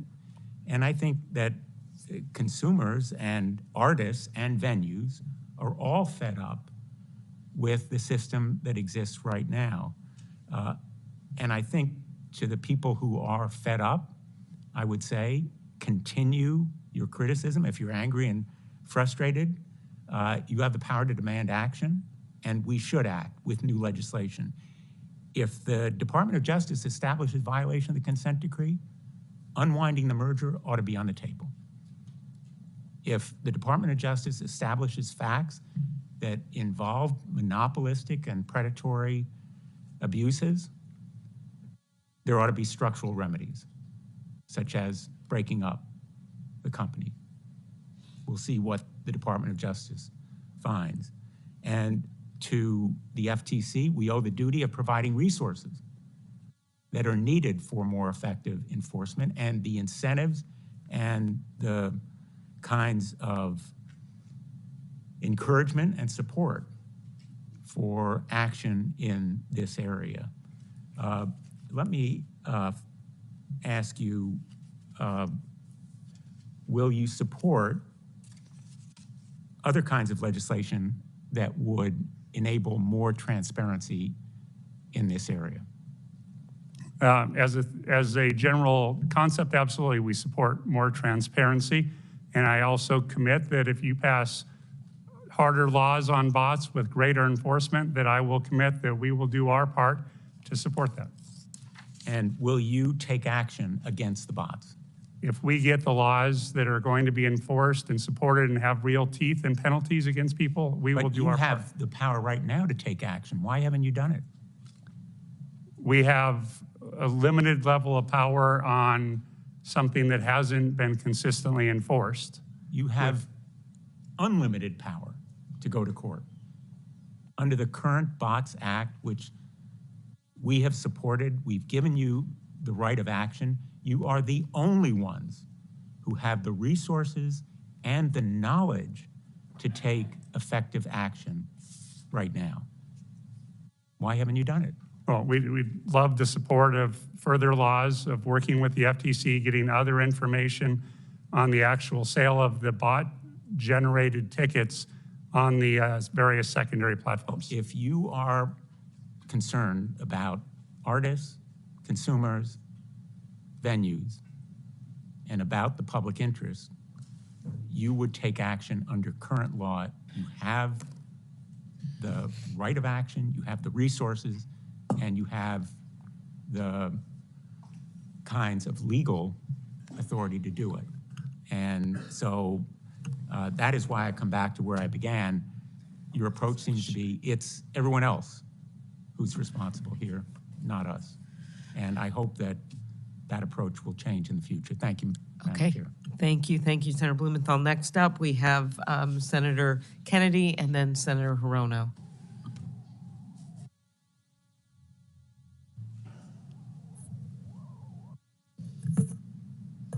Mr. Berchtold, am I saying that right? Yes, Senator, thank you. Mr. Berchtold, I'm not against big per se. I am against dumb. And the way your company handled the ticket sales for Ms. Swift was a debacle. And whoever in your company was in charge of that ought to be fired. Number two, I hear two things today. I hear some of you saying that that we have an antitrust situation here, and that is wrong from an academic perspective and a consumer protection perspective. I hear others of you saying Live Nation's making too much money and we want some of it. Okay? But I hear all of you saying you care about the consumer, and I take you at your word. So how would you feel about adopting a rule, which it seems to me would satisfy the bot situation? Let's just adopt a rule. Well, strike that. I don't want to make it a suggestion because I want to think it through more. But let me ask you your opinion. You're the experts. What if we adopt a rule that said tickets to a Taylor Swift concert or Mr. Lawrence's band's concert are non-transferable? Now, you're not gonna have a problem with bots, okay? If you got a scalper trying to buy 2,000 tickets, they don't want 2,000 tickets, they want a profit. And it'll hold down ticket prices. Why don't we do that? Don't everybody jump in at once. I mean, I think whether it was that or only transferable at face value, I'm not an expert on the secondary ticketing market, so all I can tell you is that from the artist perspective, we would not make $1 less if that were implemented. Mr. Lawrence, if you care about the consumer, and I hear you say that you do, I'll tell you what the consumer is concerned about. The consumer is not concerned about how many lawyers can dance on the head of a pin and whether this is an antitrust violation or not, or the FTC. The consumer is concerned about the price. Yeah, so I'm saying I think. So would you support non-transferability, or you can only transfer it at face value? I mean, I think it's a really interesting question. I'm not an Back to you, expert Ms. on it. Bradish. Well, I think non-transferability is making a judgment in lieu of what a customer would make. I understand what it means. Would you support that? No. Okay, how about you, Mr. Nuzzo? I would respectfully not support such a rule. Okay. How about you, Mr. Mickelson? Michelson, but that's good. Yes, Senator, good question. Totally support non-transferability. Okay, thank you. Totally. Next, sir. We respectfully think transferability is important for consumers. You think it's important? Is it important for consumers or for the middlemen? Like, let's say I'm going to a show with Jerry and I buy the tickets. I want to be able to send that ticket to Jerry so that we can go together. That's the exception rather than the rule. Yeah, it's certainly, I think there's interesting ways we could use. A few people may have to eat the ticket. They get sick, they can't go. But most people will think about that before they buy the ticket. Now, if you want to hold down prices, cut out the middlemen and the middlewomen. You want to cut out bots, make it non-transferable or transferable only at price, at face value. Couldn't a major artist, couldn't a Bruce Springsteen say, whose music I love, couldn't he say, look, I've got market power. I'm going to set this price for the ticket. I'm going to set this price for the service fee, and it's going to be non-transferable. Couldn't an artist do that with market power? For sure. Yeah, I think it's an interesting idea, and Problem solved. Some artists have done that. Problem solved. For sure. How about that, Mr. Burkholdt? Yes, Senator, we would fully support an artist's right to make their shows non-transferable. Do you support non-transferability or not? We would support non-transferability, yes. Well, then why isn't a big part of the problem just solved? Okay? If you care about the consumer, you're going to hold the price down. You're going to cut out the middleman. Now, we still have the problem of some of your colleagues say you're making too much money. Some of them say, I hear them say, you're making too much money and we want some of it. I hear others saying, you're making too much money and that's hurting the consumer because those fees get passed on. If you care about the consumer, cap the price. Cut out the bots. Cut out the middle people. And if you really care about the consumer, give the consumer a break. Not every kid can afford whatever it is, $500 to go see Taylor Swift. And I'd like to see Ms. Swift or Mr. Springsteen or some of the other major artists step up and say, you know what? We're going to support non-transferability. And we're going to cap the fees that are added on here. And we're going to make sure that the artist is paid a fair price. Everybody else can make a profit, but you can't make an obscene profit, especially the scalpers. If we do that, now we've done something. Now we've gone beyond how many lawyers can dance on the head of a pin and whether the FTC ought to be involved, and we know fully well that'll happen sometime in the next century. And whether something's a technical violation of the antitrust law, which we have to go litigate. Okay. My work here is done. Senator Hirono. Thank you, Senator Kennedy. Thank you, Madam Chair. I think that Mr. Nuzzo and Ms. Bradish, you just responded that you would not support non-transferability. Very briefly, could you explain why not? Well, I think it goes to a regulatory solution to something that should be a competition issue. If there were competition, if we solve the competition issue here, then customers will get what they want. So I think this is, it doesn't get to the heart of the matter, essentially. Mr. Nuzzo? Yes, thank you very much, Senator. It's a good question, and ultimately we would look at it in a couple of ways. One is a property rights issue. As an individual purchasing a ticket, I should have the ability to transfer that ticket at a market rate. Secondly, I would point to a statistic, I believe it was from a GAO report, that close to, if not, a majority of the tickets on the resale market are going for under the market value. So while I would, contend that, I'm not going to pay $500, let alone $5,000 to go see Taylor Swift, the secondary market allows, kind of artists like the band Lawrence, who are selling to smaller venues and are growing, the ability to fill those venues, especially when those cases come where an individual is unable to use their ticket. So isn't Ticketmaster also in the secondary market? I believe the largest secondary market is StubHub, but I do believe Ticketmaster is either building or growing a secondary. So I'm surprised that Mr. Berchtold says that he would definitely support non-transferability. Nothing is simple. Mr. Lawrence, as you sit here, can you tell me, what you hope will happen after this hearing? Yeah, it's a great question. I think that we have a few specific things that we would just love to see changed in the industry, however we're able to get there.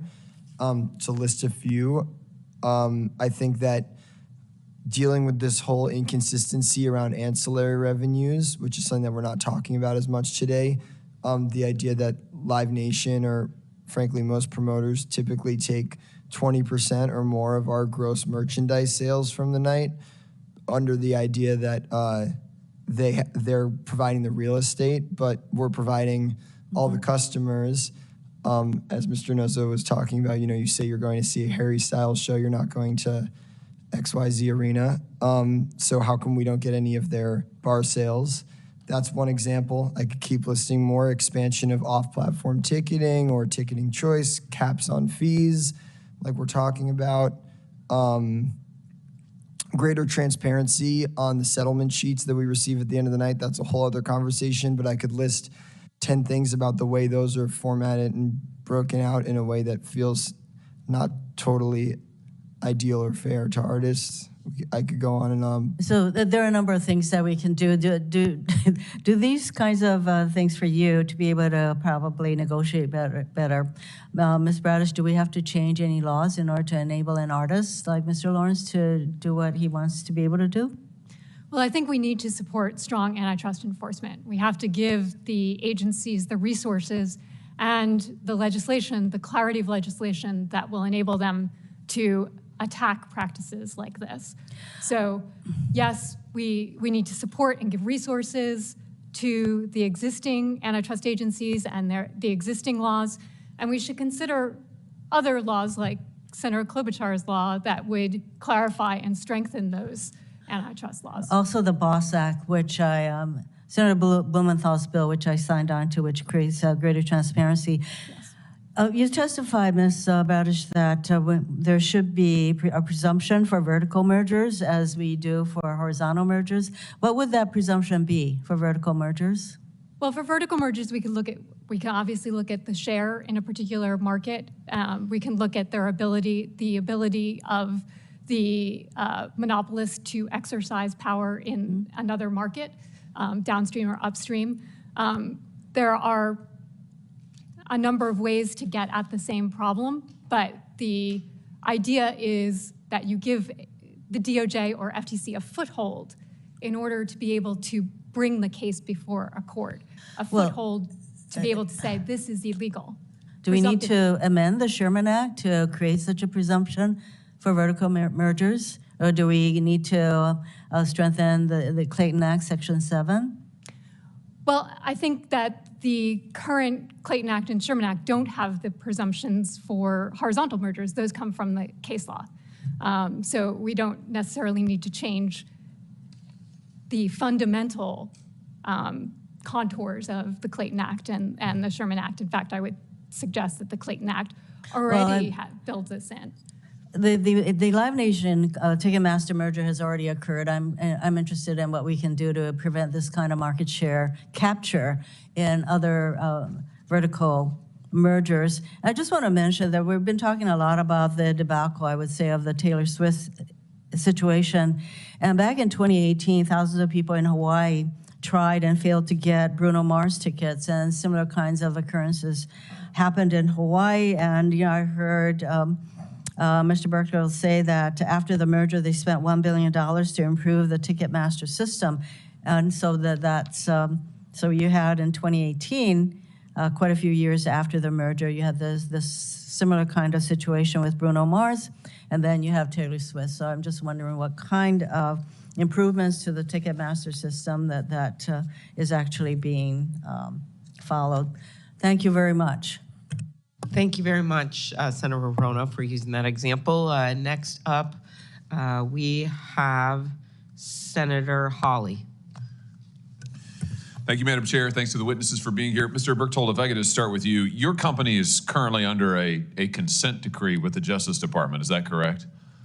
Yes, Senator. Running Yeah. through 2025, is that right? Yes, Senator. This is because the Justice Department says that your company repeatedly conditioned and threatened to condition Live Nation's provision of live concerts on a venue's purchase of Ticketmaster's ticketing services. Is that correct? The Department of Justice alleged there were 6 instances in 2019 that they thought were violations. We agreed to extend the decree rather than to debate it in court because we had no interest in being perceived as defending the notion of threatening or retaliating. Yeah, well, kind of extraordinary to have a consent decree running for such a long period of time and have you not even fight it in court. Let's talk about what your company is doing to try to control the resale market.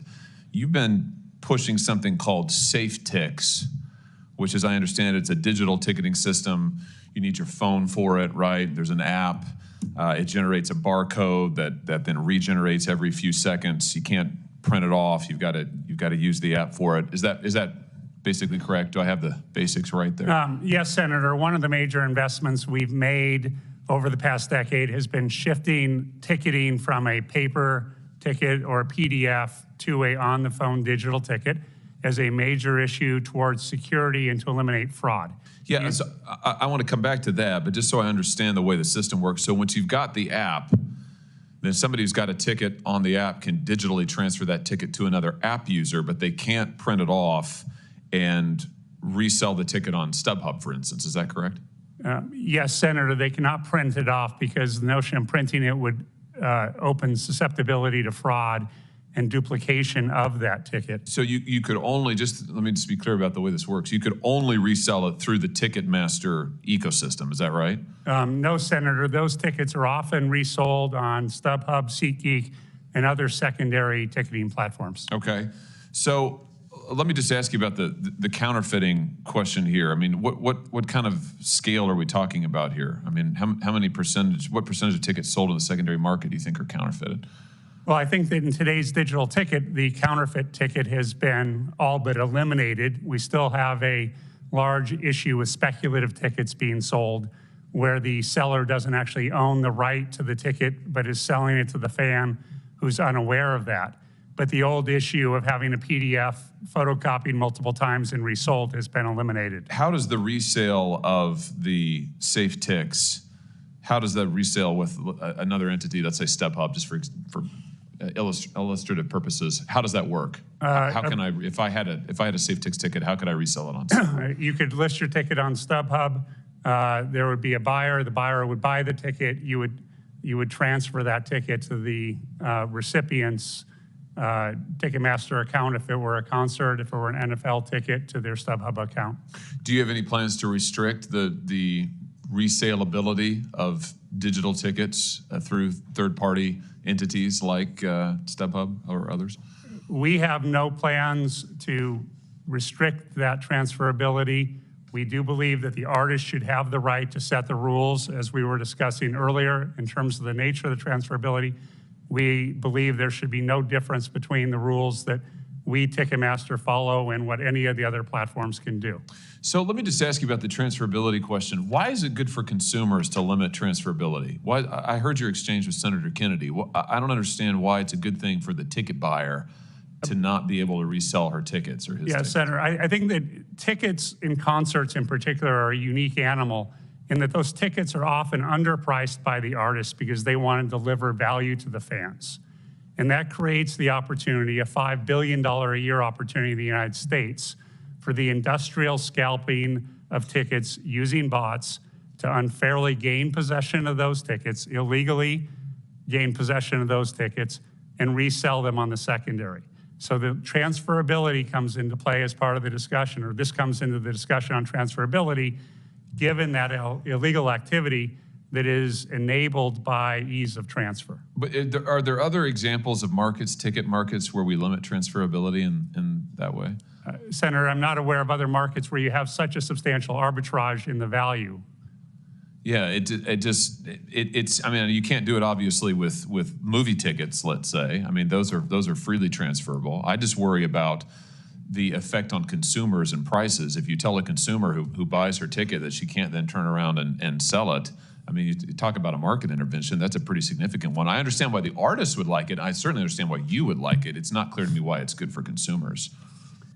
Yes, Senator, I think we believe it's good for consumers because it would mean that the consumers could buy all of those tickets rather than having what is often 20 to 30% of concert tickets purchased by scalpers using bots and put on the secondary market directly. Let me just, Madam Chair, I know I'm over time and Senator Cruz wants to ask questions. Let me just really quickly here ask Ms. Bradish if I could. I want to come back to this consent decree extension that's now running out through 2025.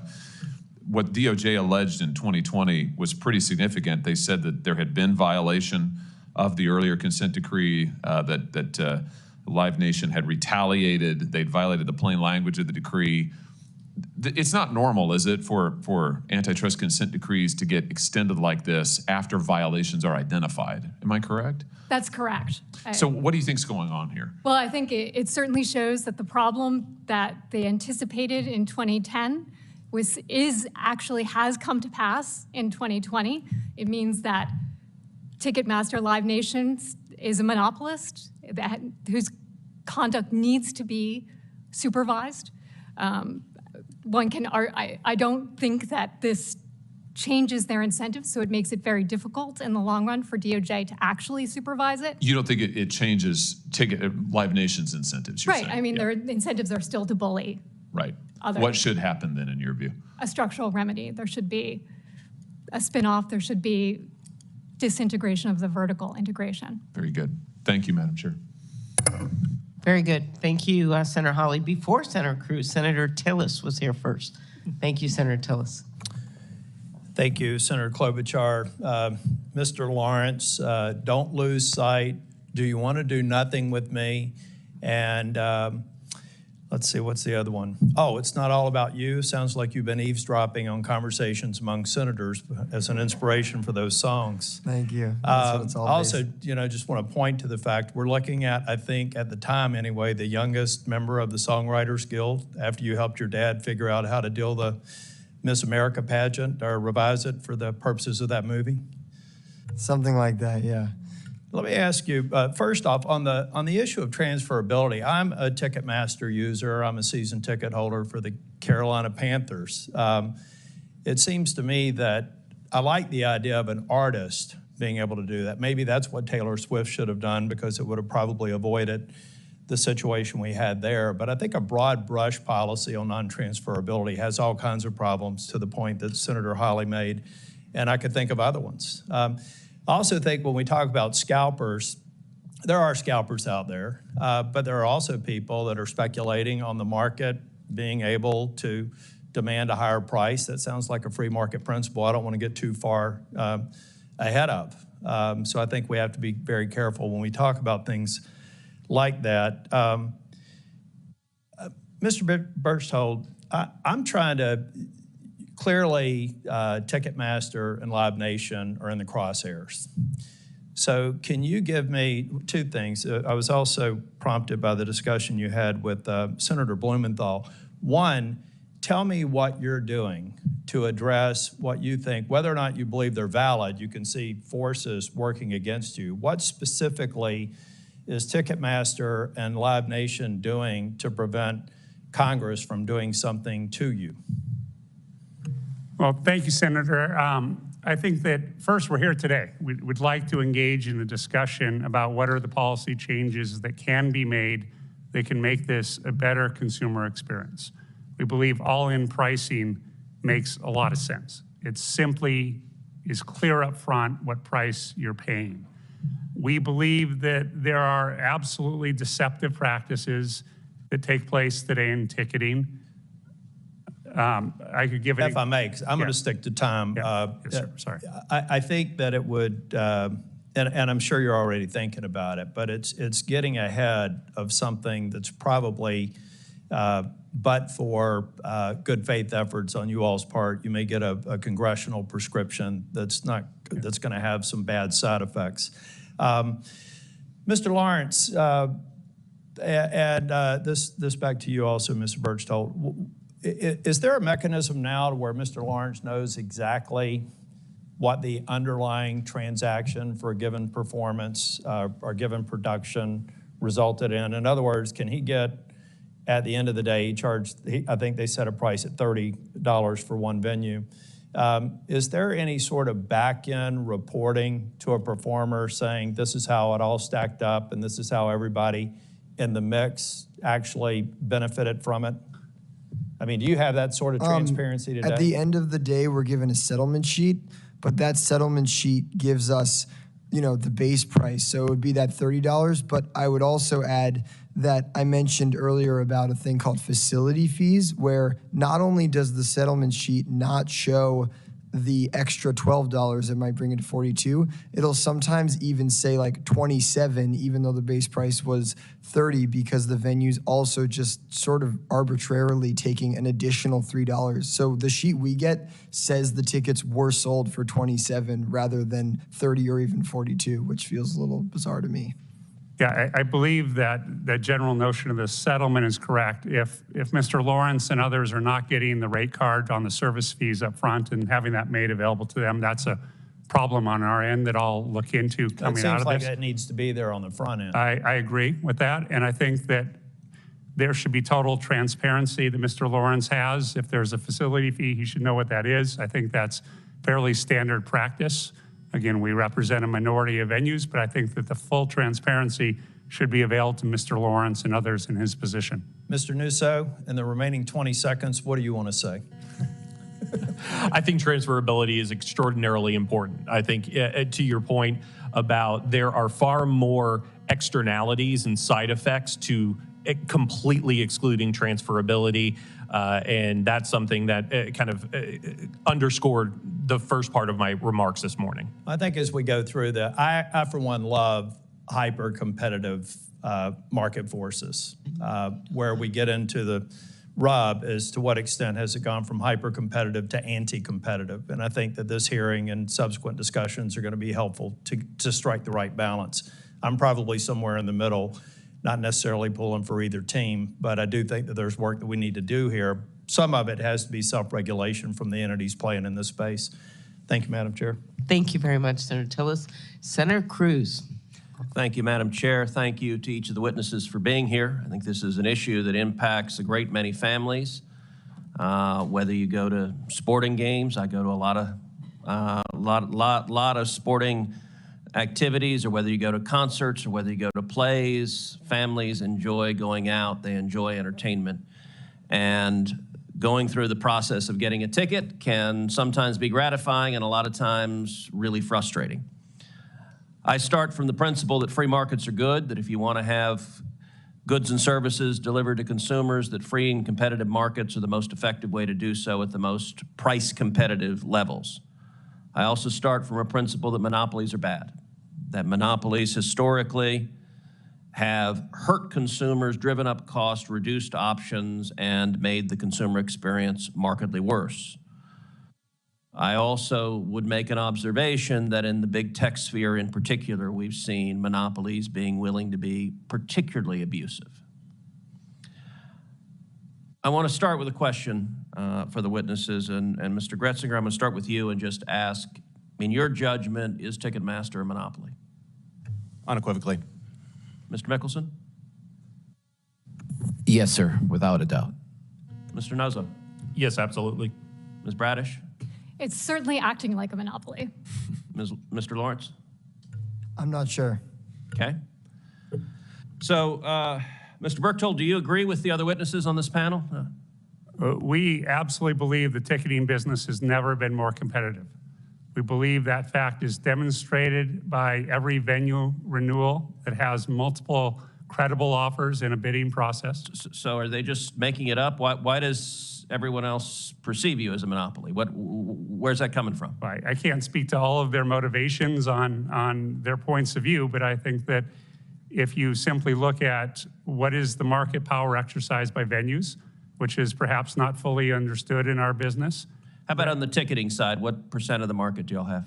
I would estimate, depending on how you want to count what's in the market, between 50 and 60%. 50 and 60, and depending on how you count it, does anyone have a markedly different measure of that? Yes, sir, Senator. They have 87% of the ticketing contracts at the NBA and the NHL arenas. They have 93% of the ticketing contracts at the NFL stadiums. Those are the most important venues. You cannot include, if he's including, it's, yes, I'll stop there. And can I fairly blame Mr. Berchtold for the Texans having such a lousy season and the Rockets having such a lousy seasons and the Cowboys just losing? I mean, but the Astros did win the World Series, so I have something to cheer about. But I guess I can't blame you for that, but I recognize the frustrations. Let me ask you, Ticketmaster's dominant position in the marketplace, how does it hurt consumers? Mr. Gretzinger? Most fundamentally by eliminating competition. There's not a vibrant group of dozens of companies out there competing to build the best consumer experience. And what does that mean if you want to go see a game? What does that mean for a consumer? How is life worse because there's not a more effective competition in the marketplace? It means you're beholden to whatever Ticketmaster Live Nation gives you, and they have an incentive to not innovate and to maintain the status quo because the status quo benefits them versus having a vibrant group of competition that's working to do what's best for consumers, artists, venues, all of the stakeholders in this industry. Mr. Mickelson? It's a bigger question than just Ticketmaster, because when you combine Live Nation with Ticketmaster, it's the different question. All right, well, answer it that way then, the two together. Yes. Look, the combination of the two provides them with a different business model than the rest of us independent promoters. We have to make money at putting on concerts. They don't, because they make more money from ticketing and from sponsorship than they do from concerts. And concerts is basically a lost leader for them to bring more talent and bring more content to the arenas that they're servicing to get the ticketing contracts. So your testimony is they're essentially undercutting the competition in the live performance market and subsidizing it using the ticket revenue. Ticket revenue and sponsorship revenue, yes. Okay. Mr. Nuzza? And here's how it looks to the consumer. A friend of mine sent me a screenshot of a ticket purchase she made for, I believe it was a Shania Twain concert in Orlando, and the tickets were $227 each, but when she got to the final screen where she had to actually hit the button to make the order, they turned into $291 a piece. That works out to a 30% bump on the very last screen of the transaction. She had no choice at that point but to accept that bump in price. That's how it looks to a consumer. Ms. Bradish? Well, I think Sal brings up a great point with choice. It reduces the choice, not just of consumers who have to pay higher ticket fees, but also of artists like Mr. Lawrence. They don't have a choice of what venues to go to, what ticketing businesses that they will be dealing with. And for others all up and down the supply chain in live entertainment, these kind of behaviors reduce choice. And Mr. Lawrence, finally for artists, what's the impact? The impact is that we have very little say or transparency or choice in a lot of aspects of how the financials of our deals are put together, and no say or choice or visibility in what our fans experience when buying our tickets. And if the chair will give me the indulgence of one very quick final question. Sure. Which is one of the things that's come up has been all-in ticketing, both for consumers and/or transparency for artists. Do any of the witnesses disagree with the proposition that that would be a good idea and a material improvement from where we are today? No disagreement from JAM as an independent promoter, none. Okay, well, some area of agreement, that's always a good thing. Now, if you could help the Texans, that would be appreciated. All right. Thank you, Senator Cruz. And I just want to clarify, Senator Cruz had some good questions about the market percentage of you, Mr. Michelson, and you brought them up. And because I think people need to hear these numbers. So according to your testimony, 87% of Billboard's top 40 tours in 2022 were performed at venues ticketed by Ticketmaster. Is that right? That is correct. And Mr. 87%. Yes, correct. And do you disagree with that, Mr. Brooktoe? I don't know the numbers that he's talking about. I haven't done the analysis, so I couldn't comment. Okay, well, we'll do that in writing, but it seems to me like that's a lot. Okay, and then secondly, another thing that he brought up, you brought up, Mr. Michelson, in answer to Senator Cruz. Today, 87% of NBA teams, 87.5% of NHL teams, and 93% of NFL teams, I assume including the Vikings, have exclusive ticketing agreements with Ticketmaster. Is that right? That is correct, and the teams are broken down in my testimony that I provided. Okay. Dispute? That seems inconsistent, Senator, with the information that I indicated about SeatGeek taking between 2018 and 2022, 15% of the NFL and the NBA market. Okay, well, I would say that I do acknowledge we absolutely have the leading share in those because there's no mystery. We have the best product. And we have a product that is particularly suited to the very complex requirements. We were just doing facts here, so, but I understand your answer. Mr. Grossinger, do you want to reply to that? Yeah, I wholeheartedly disagree with the assertion around product. I think we don't know who has the best product because there's not competition. There's only one real choice that a venue can make. Okay, and then in 2020, and the DOJ confirmed that Ticketmaster has been the, quote, largest primary ticketing service provider for major concert venues in the United States for at least 3 decades. I don't think we doubt that. Anyone? Okay. Next, Live Nation revenue grew from $5 billion to over $11.5 billion from 2010 to 2019. Is that correct, Mr. Brooktoe? I don't have the exact numbers, but that sounds right. Okay. Then we have, I'm just going to quote from a New York Times article, 2018, that said this, and if it's wrong, you tell me, and maybe it's changed a bit because it's 2018. Ticket prices are at record highs, service fees are far from reduced, and Ticketmaster, part of the Live Nation empire, still tickets 80 of the top 100 arenas in the country. No other company has more than a handful. No competitor has risen to challenge its preeminence. As I indicated in my comments, I believe you said that was 2018. Between 2018 and 2022, SeatGeek in particular has been very effective in winning major NFL and NBA clients. Okay, but do you know, Mr. Grossinger, if we're like 5 off for the number of arenas or what we are small here? Percentages. My data, our team polled, was that Ticketmaster is the primary ticketing provider for more than 80% of the NBA, NHL, and NFL teams. I would also note... More than, say it again? More than 80%. 80%, yeah. And that was around the same percentage back in 2009 when we were first looking at this. Yeah, I just want to dispel this notion, Ms. Bradish, that this is not a monopoly. And then we can go from there about solutions. So let's talk about that. Ms. Bradish, you talked about the need to update our antitrust laws. Senator Lee and I have had numerous hearings.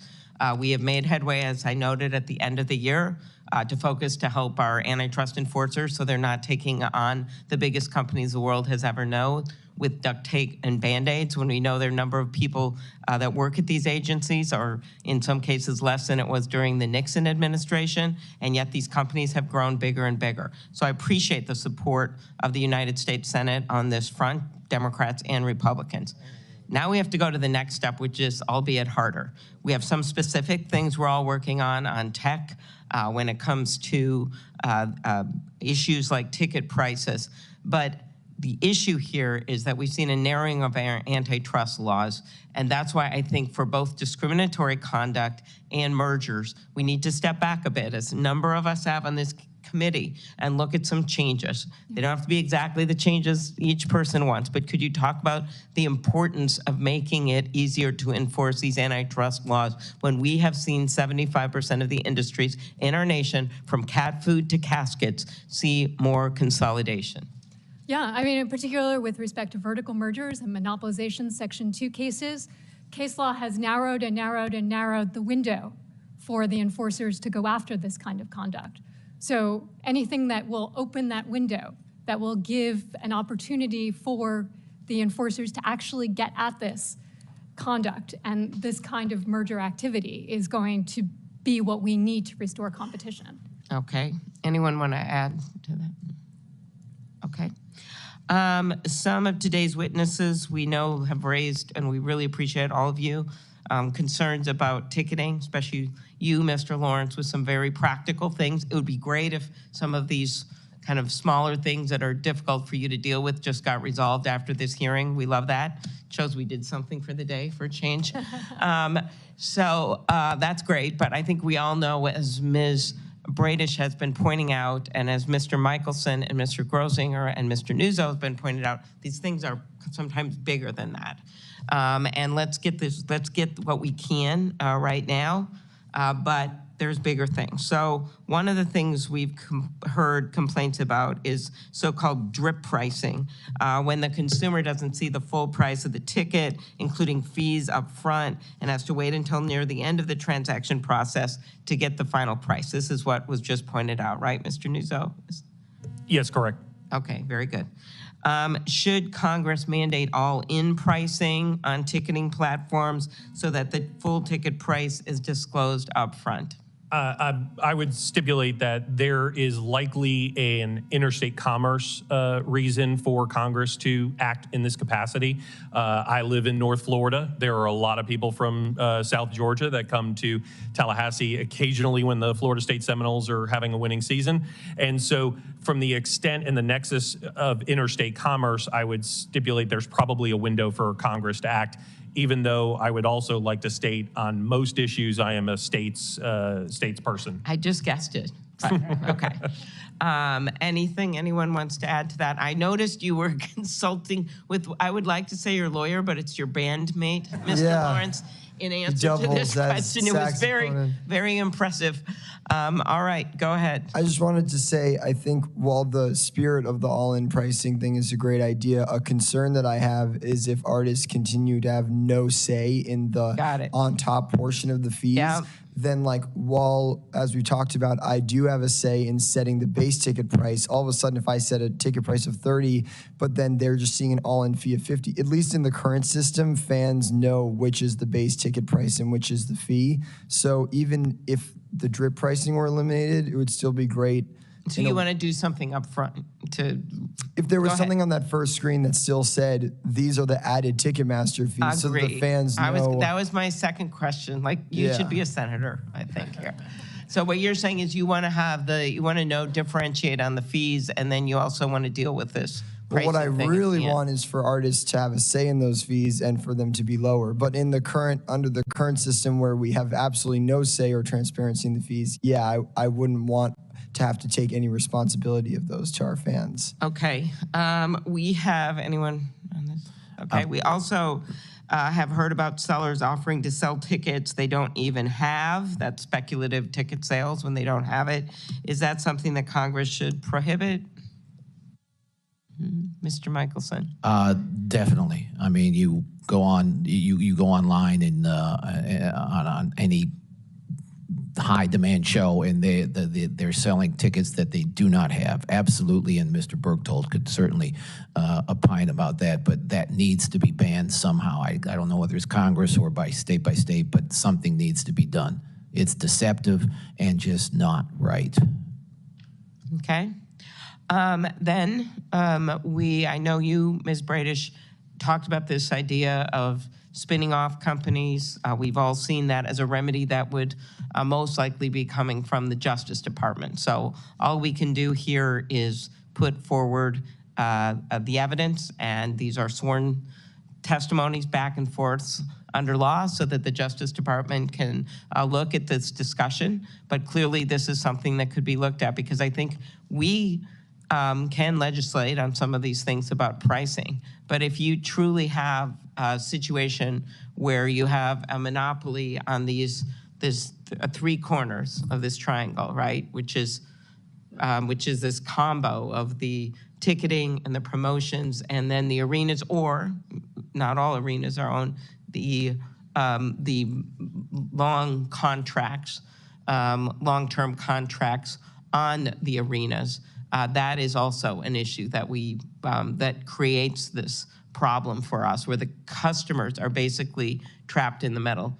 So anything anyone wants to comment about that and how that would aid you in competing, Mr. Grosinger? Oh, Mr. Michelson. Thank you. Again, when I look back at history, which always guides us, I look back at the Paramount case, U.S. versus Paramount in the late 40s, where the movie studios contracted and controlled the actors. They made the films, they had the distributor, and they had the movie theaters that those played in. The government broke that up, and then it became fairer for everybody else to compete. So I think that's a solution you need to look at. I think another solution might be maybe no exclusive ticketing contracts at buildings. In Europe, in the UK, they don't have exclusive That's what ticketing my contracts. last question was going to be, and we'll Sorry. count that answer. No, it's interesting. So they don't have that right in Europe. Okay. All right. Anything more? Oh, sorry, I was just going to mention another difference between the Europe and the US market is that for Europe soccer teams, for EPL teams, they typically don't have concerts. So they're not worried about this whole concert threat that we've been talking about. And as a result, you see a markedly different market outcome where those venues actually make the ticketing decision based on the merits of the product, what's actually best for their fans and best for their business. And we've been talking about the 80% or so market share that Ticketmaster has here in the US among major sports teams. That's only 20% of EPL teams, whereas SeatGeek's fortunate, due to a stronger product, to have about 10 of the 20 EPL teams there. Okay. Senator Lee is deferring to Senator Blackburn. Thank you. Thank you, Madam Chairman. Let me just say, we do appreciate you all being here, and we need, Music City USA needs you all to be successful. And this is an issue of fairness, whether it is the consumer, whether it's the artist, whether it is the production manager. This is an issue of fairness. And right now, we have a system that is not fair. Now, I want to pick up on the issue of spec tickets. And Mr. Berktold, you and I discussed this a little bit yesterday. And you mentioned the Madonna tour, that already there are tickets available on the secondary market. This is pre-sale. Pre the window opening. You have Zach Bryan, who is not working with you but on his tour, but you said the secondary market has those tickets. Well, as I thought about this last night and thought about our discussion and worked on my questions, I thought, why is it that these secondary markets are so brazen that they would go ahead and put these tickets up for sale? Doesn't make sense, does it? But you know what does? What it does is raise the question, is it that the bots have become so aggressive and so certain that you're not going to do anything to them, that you're not going to shut them down, that they just move forward and advertise things they have not yet purchased because they have figured out you will not call the FTC. You will not report them. You have not built the kind of cyber safeguards that are necessary to protect the consumer, and you are building a treasure trove of information on these consumers. I bet you even have a marketing arm that takes all that data. You know somebody is partial to some certain type tours, and then you're marketing back to them, sending them notifications. But let's talk about this. Why is it that you believe these sites have moved forward with advertising tickets that they have not yet purchased? Why are they so confident? Senator, I agree with your assessment that those markets that put up Okay, you agree tickets- with my Yes. assessment, Yes. sir. Yes. So what are you going to do about this? Are you going to strengthen your protections so that these bots cannot get in there? You know, you told me yesterday, let's talk about this a little bit. You told me yesterday that you have a difficult time deciding what is a bot and what is a consumer. So why is it that you have not developed the algorithm to sort out what is a bot and what is a consumer? Why is it that the bank can do it? As I said earlier, why is it the local power company can do it, but you can't? Yes, Senator, we're continually investing in advanced bot detection. It's an arms race. There's so much money how at much stake. have you invested and what is your timeline for securing your site so that consumers know their data is secure with you? When are you planning to have this done? Yes, we've invested over $1 billion over the past decade. In addition to specific technology to stop bots, we've developed products such as Verified Fan, which is intended. Okay, as we talk about Verified Fan, why is it that that data is not protected to the point to prohibit these incursions and these hacks coming in to that information? And as you have pre-cleared these individuals and cast them as verified fans, then what are you doing to protect their information? How do they know that their information is secure on your site? Yes, Senator, using Verified Fan, the bots haven't gotten in, but that does not stop them from attacking the system. Well, you told us that with the Taylor Swift instance, that it was the Verified Fan that was a problem. So is Verified Fan safe or is Verified Fan not safe? I mean, what are we looking at here? Verified Fan was effective in making sure that the tickets that were sold to fans. It was successful in that we are compliant with CCPA, with GDPR in terms of data security. It was an issue of the load on the system from the combination of bots pretending to be humans to try to get in. So you were underestimating the popularity of a Taylor Swift concert and ticket. Now, let me ask you about this. This is another thing I thought about from our conversation yesterday.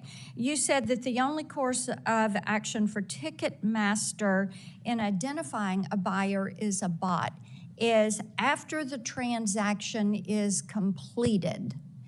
You said you couldn't tell until after because I discussed with you how some fans will have tickets in their cart and then during the checkout process, the tickets leave the cart. And I asked why you wouldn't empty the cart of the bot. And you said, well, it's hard to figure this out until the transaction is completed. So why is it that you can only do that? Why can you not algorithmically flag these suspicious transactions during the sale process? Because once they've got that, then the consumer can't get that ticket. Once they are into somebody's cart and you are processing that card, then that's not available to the consumer. So, sir, with all due respect, you have not solved your problem by saying, well, we flag it at the end. The issue is you have got to beef up your systems, your verification systems. You have to strengthen your cyber protections. It sounds like you need some good advice on how to follow some of the protections that are there for financial institutions and credit card processors and healthcare institutions and utilities. And we are hopeful that you're going to be able to do that. As I said, we need all of you to be successful and to be fair. And by the way, Mr. Lawrence, come to Nashville. Be happy to have you there. Thank you. There you go. Good invitation. Senator Lee. Thanks so much. We've had a lot of talk in the last few rounds about restrictions on the ability of a consumer, a purchaser of a ticket, being able to sell it to someone else. A lot of people seem to think that's somehow a solution. I think it's a nightmare dressed like a daydream. I don't think we ought to go there. There are a lot of complaints about doing this. Look, no one is particularly fond of scalpers, generally speaking, but this isn't about scalpers. This is about the purchasers of the tickets themselves. They may have perfectly legitimate reasons, whether it's a change of plans or otherwise, to resell tickets that they've already purchased. In a number of states, including New York, Illinois, and my home state of Utah, we have laws that restrict these sorts of things. In Utah specifically, the Ticket Transferability Act in place in my state requires that at least 90% of tickets for an event be transferable.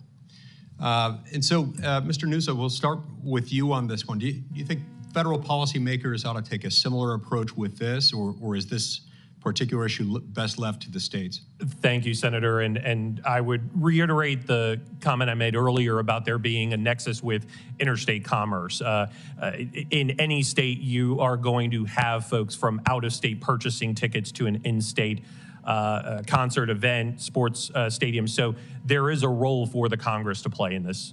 Is it one that needs to be played? I mean, you're not suggesting that there would be a dormant commerce, wouldn't be a dormant commerce problem with the states doing it? No, I do not. But I do recognize the efficiencies by a federal solution as opposed to a 50-state patchwork in this realm. Oh, that makes sense. Ms. Bradish, the most common justification that we hear when this sort of thing comes up about ticket transferability is that artists want it. And now the artists, as the argument goes, want to stop scalpers and help their friends, help their followers, their biggest fans. But why should artists be able to tell their fans what to do with a ticket purchased from the venue? And does that really sound like something that you would do in defense of the very same people you want to buy your ticket? Is tell them, if you've got a change of plans, you're out of luck? Or does it sound more like Ticketmaster and certain other actors, including in some cases, artists, are simply sharing monopoly rents? Exactly. And I think what this points out is that when an industry suggests its own cures, we also have to look at the possibility that it has another effect, which is, in this case, perhaps to keep customers within the Ticketmaster ecosystem. Right. Mr. Gartzinger, sticking to the issue of ticket transferability, it seems to me that impairing transferability might also harm competition and therefore consumers by preventing legitimate secondary ticketing companies from gaining any traction. And the logic there is that if you're stopping legitimate secondary ticketing companies from gaining any traction, you're also forestalling would-be future nascent competitors who could rise up through the marketplace and potentially challenge Ticketmaster. Do you share this concern?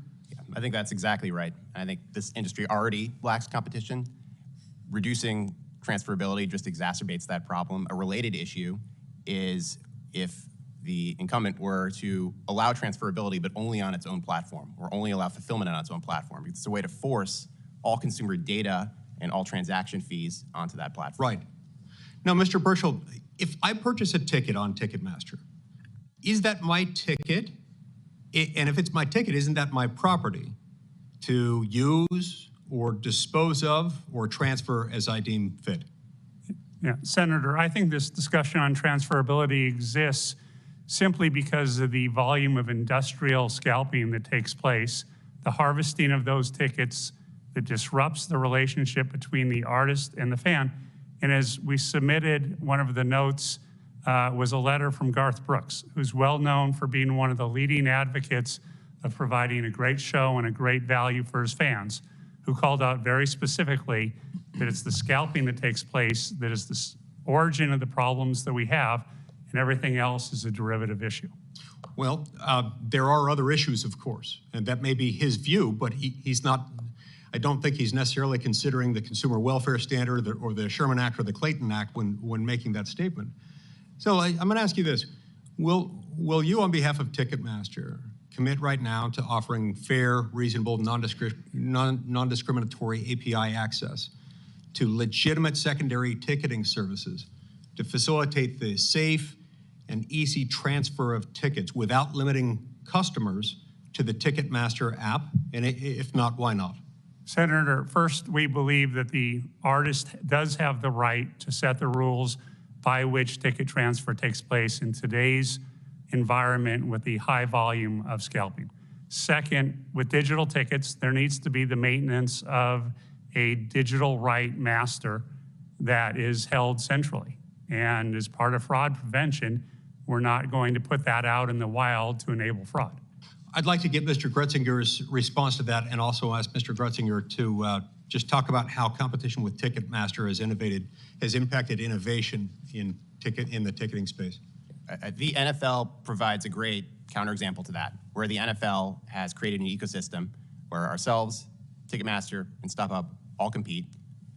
Those open APIs exist, and it works really well for NFL fans. There's no technical reason, there's no master manifest reason that couldn't exist in other venues. It's just a business reason that it doesn't. And I'm sorry, I forgot your other question. Just tell me how competition with Ticketmaster, how has competition with Ticketmaster impacted innovation in the ticketing space? I think it's severely stunted it.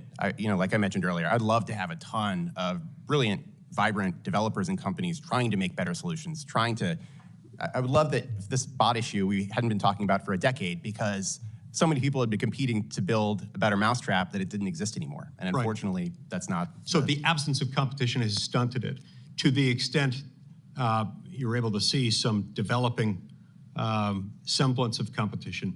How does or how will or how would that impact innovation in the ticketing space? Yeah, what makes it really hard for us is, we are trying our darndest to build the absolute best ticketing software on earth and make tickets more accessible to fans, get more people to go to events.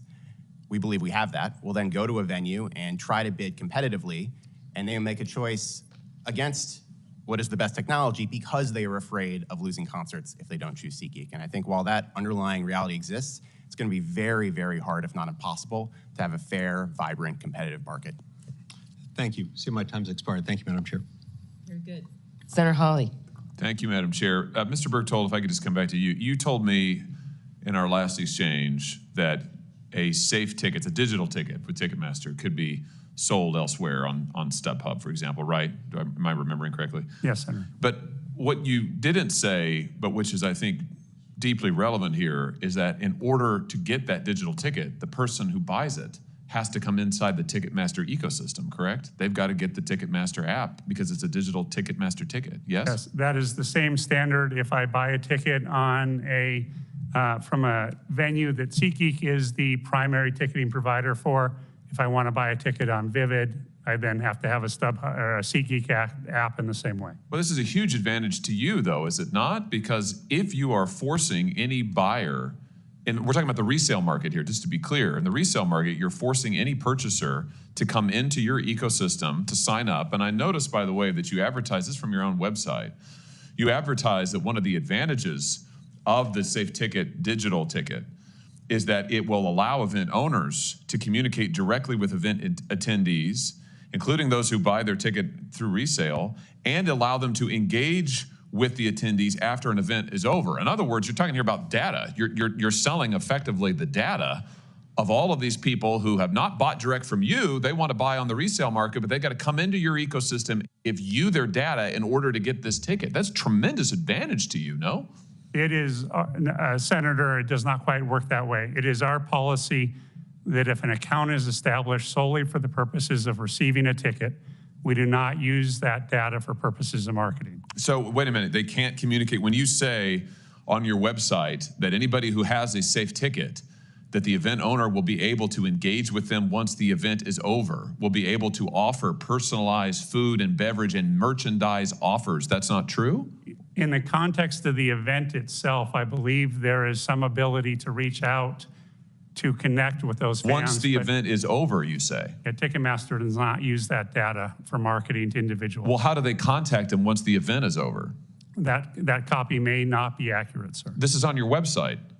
Yeah, I'll have to look at it. This is how you're advertising your digital ticketing to folks to event owners.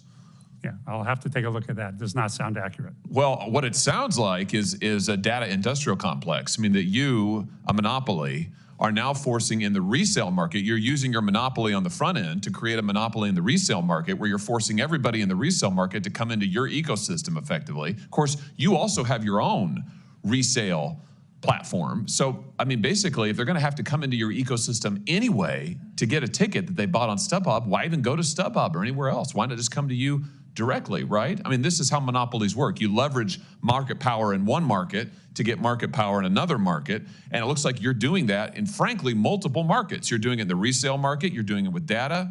Mr. Grotzinger, you're nodding your head. Am I right about this? Yeah, very much agree.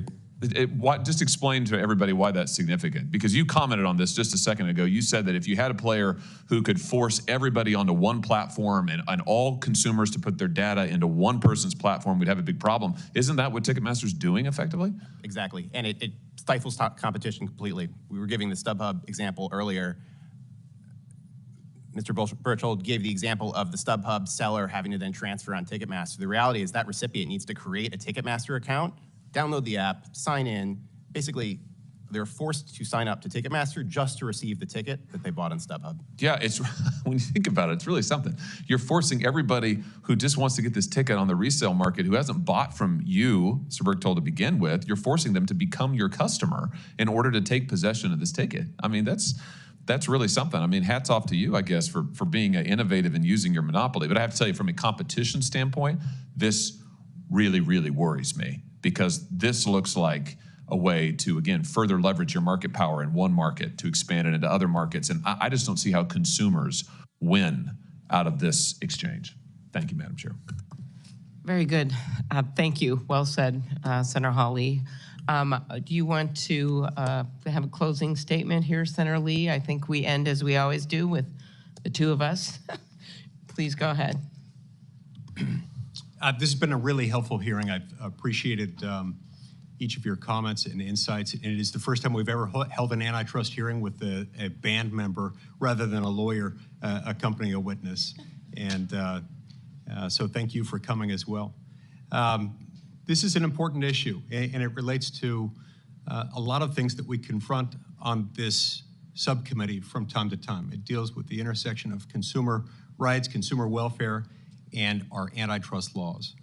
And so it's very important that we maintain fair, free, open, and even fierce competition in this and as in every other space. And the reason we focus on that is because when there's competition, it does two things, both of which are very valuable to the average American.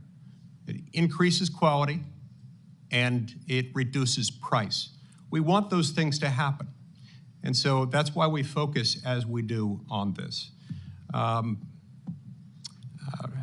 I have to throw out, in deference to my daughter Eliza, one more Taylor Swift quote. Karma's a relaxing thought. Aren't you envious that for you it's not? That's all I've got to say. Thank you. Well, thank you, Senator Lee. I'll throw one other one, and that's when I believe she said to you, if you don't do a hearing on this, I'm going to call Amy Klobuchar directly. Is that possible? Okay, very good. All right, so I want to thank all of our witnesses. I think this was a good hearing because we had senators both sides of the aisle making very valid points about competition. It may have been a coincidence it was the first hearing of the entire Congress, but maybe not, because one, it was bipartisan, good sign for the Senate. Two, it was about competition, our economy that goes way beyond the ticketing industry. As I pointed out, 75% of the industries in this country, we've seen more and more consolidation. We have an active Justice Department now and FTC. We have provided them funding because we actually know they bring money in when they do their job. But mostly, this is also has been reflected in so many of my colleagues' comments about fans. It is about those events that bring us together, and especially as we come out of this pandemic and come out of our 300 million plus silos, people have loved going to see live music again, to see live concerts, to be part of that experience. And one of our goals here, regardless of what state people are from or what party that they belong to, is to give them that experience, Mr. Lawrence, to make them feel part of a fan base and part of something that makes them feel good or makes them think about the lyrics to a song or makes them just rejoice in being part of our arts and part of our culture. So that's why you've seen this tremendous turnout here. We are very interested in actually doing something and not just throwing popcorn. I think you know we have been respectful throughout this hearing, and I think part of that is our desire to actually move on this issue. As I've noted, even getting the public's attention on this, and we thank the fans that may be still outside, we hope still watching on C-SPAN.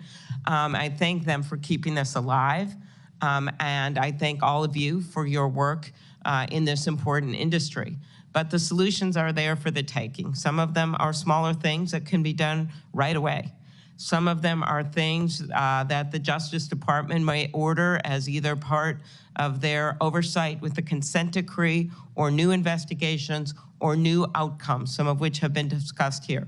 Some of them are things that we can do right here. And of course, we're always going to have some disagreements in this body. I don't think you're surprised over what the best course is. But there is some general agreement on some of these ideas when it comes to pricing and transparency and the like.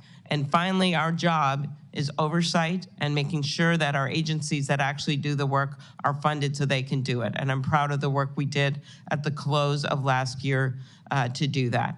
So with that, we're going to keep the record open for a week. I want to thank our staff for their work on it, and in particular, Mark and Avery and Kagan, who are behind me, and also Senator Lee's staff for their work on this, as well as Senator Grassley's staff over the many years on this issue, Senator Durbin for allowing us to have this hearing when we don't even have the subcommittees formed yet, so we can get working on this right away. So with that, the hearing record is going to remain open for 1 week until January 31st, 2023. Thank you very much. Hearing is now over and adjourned.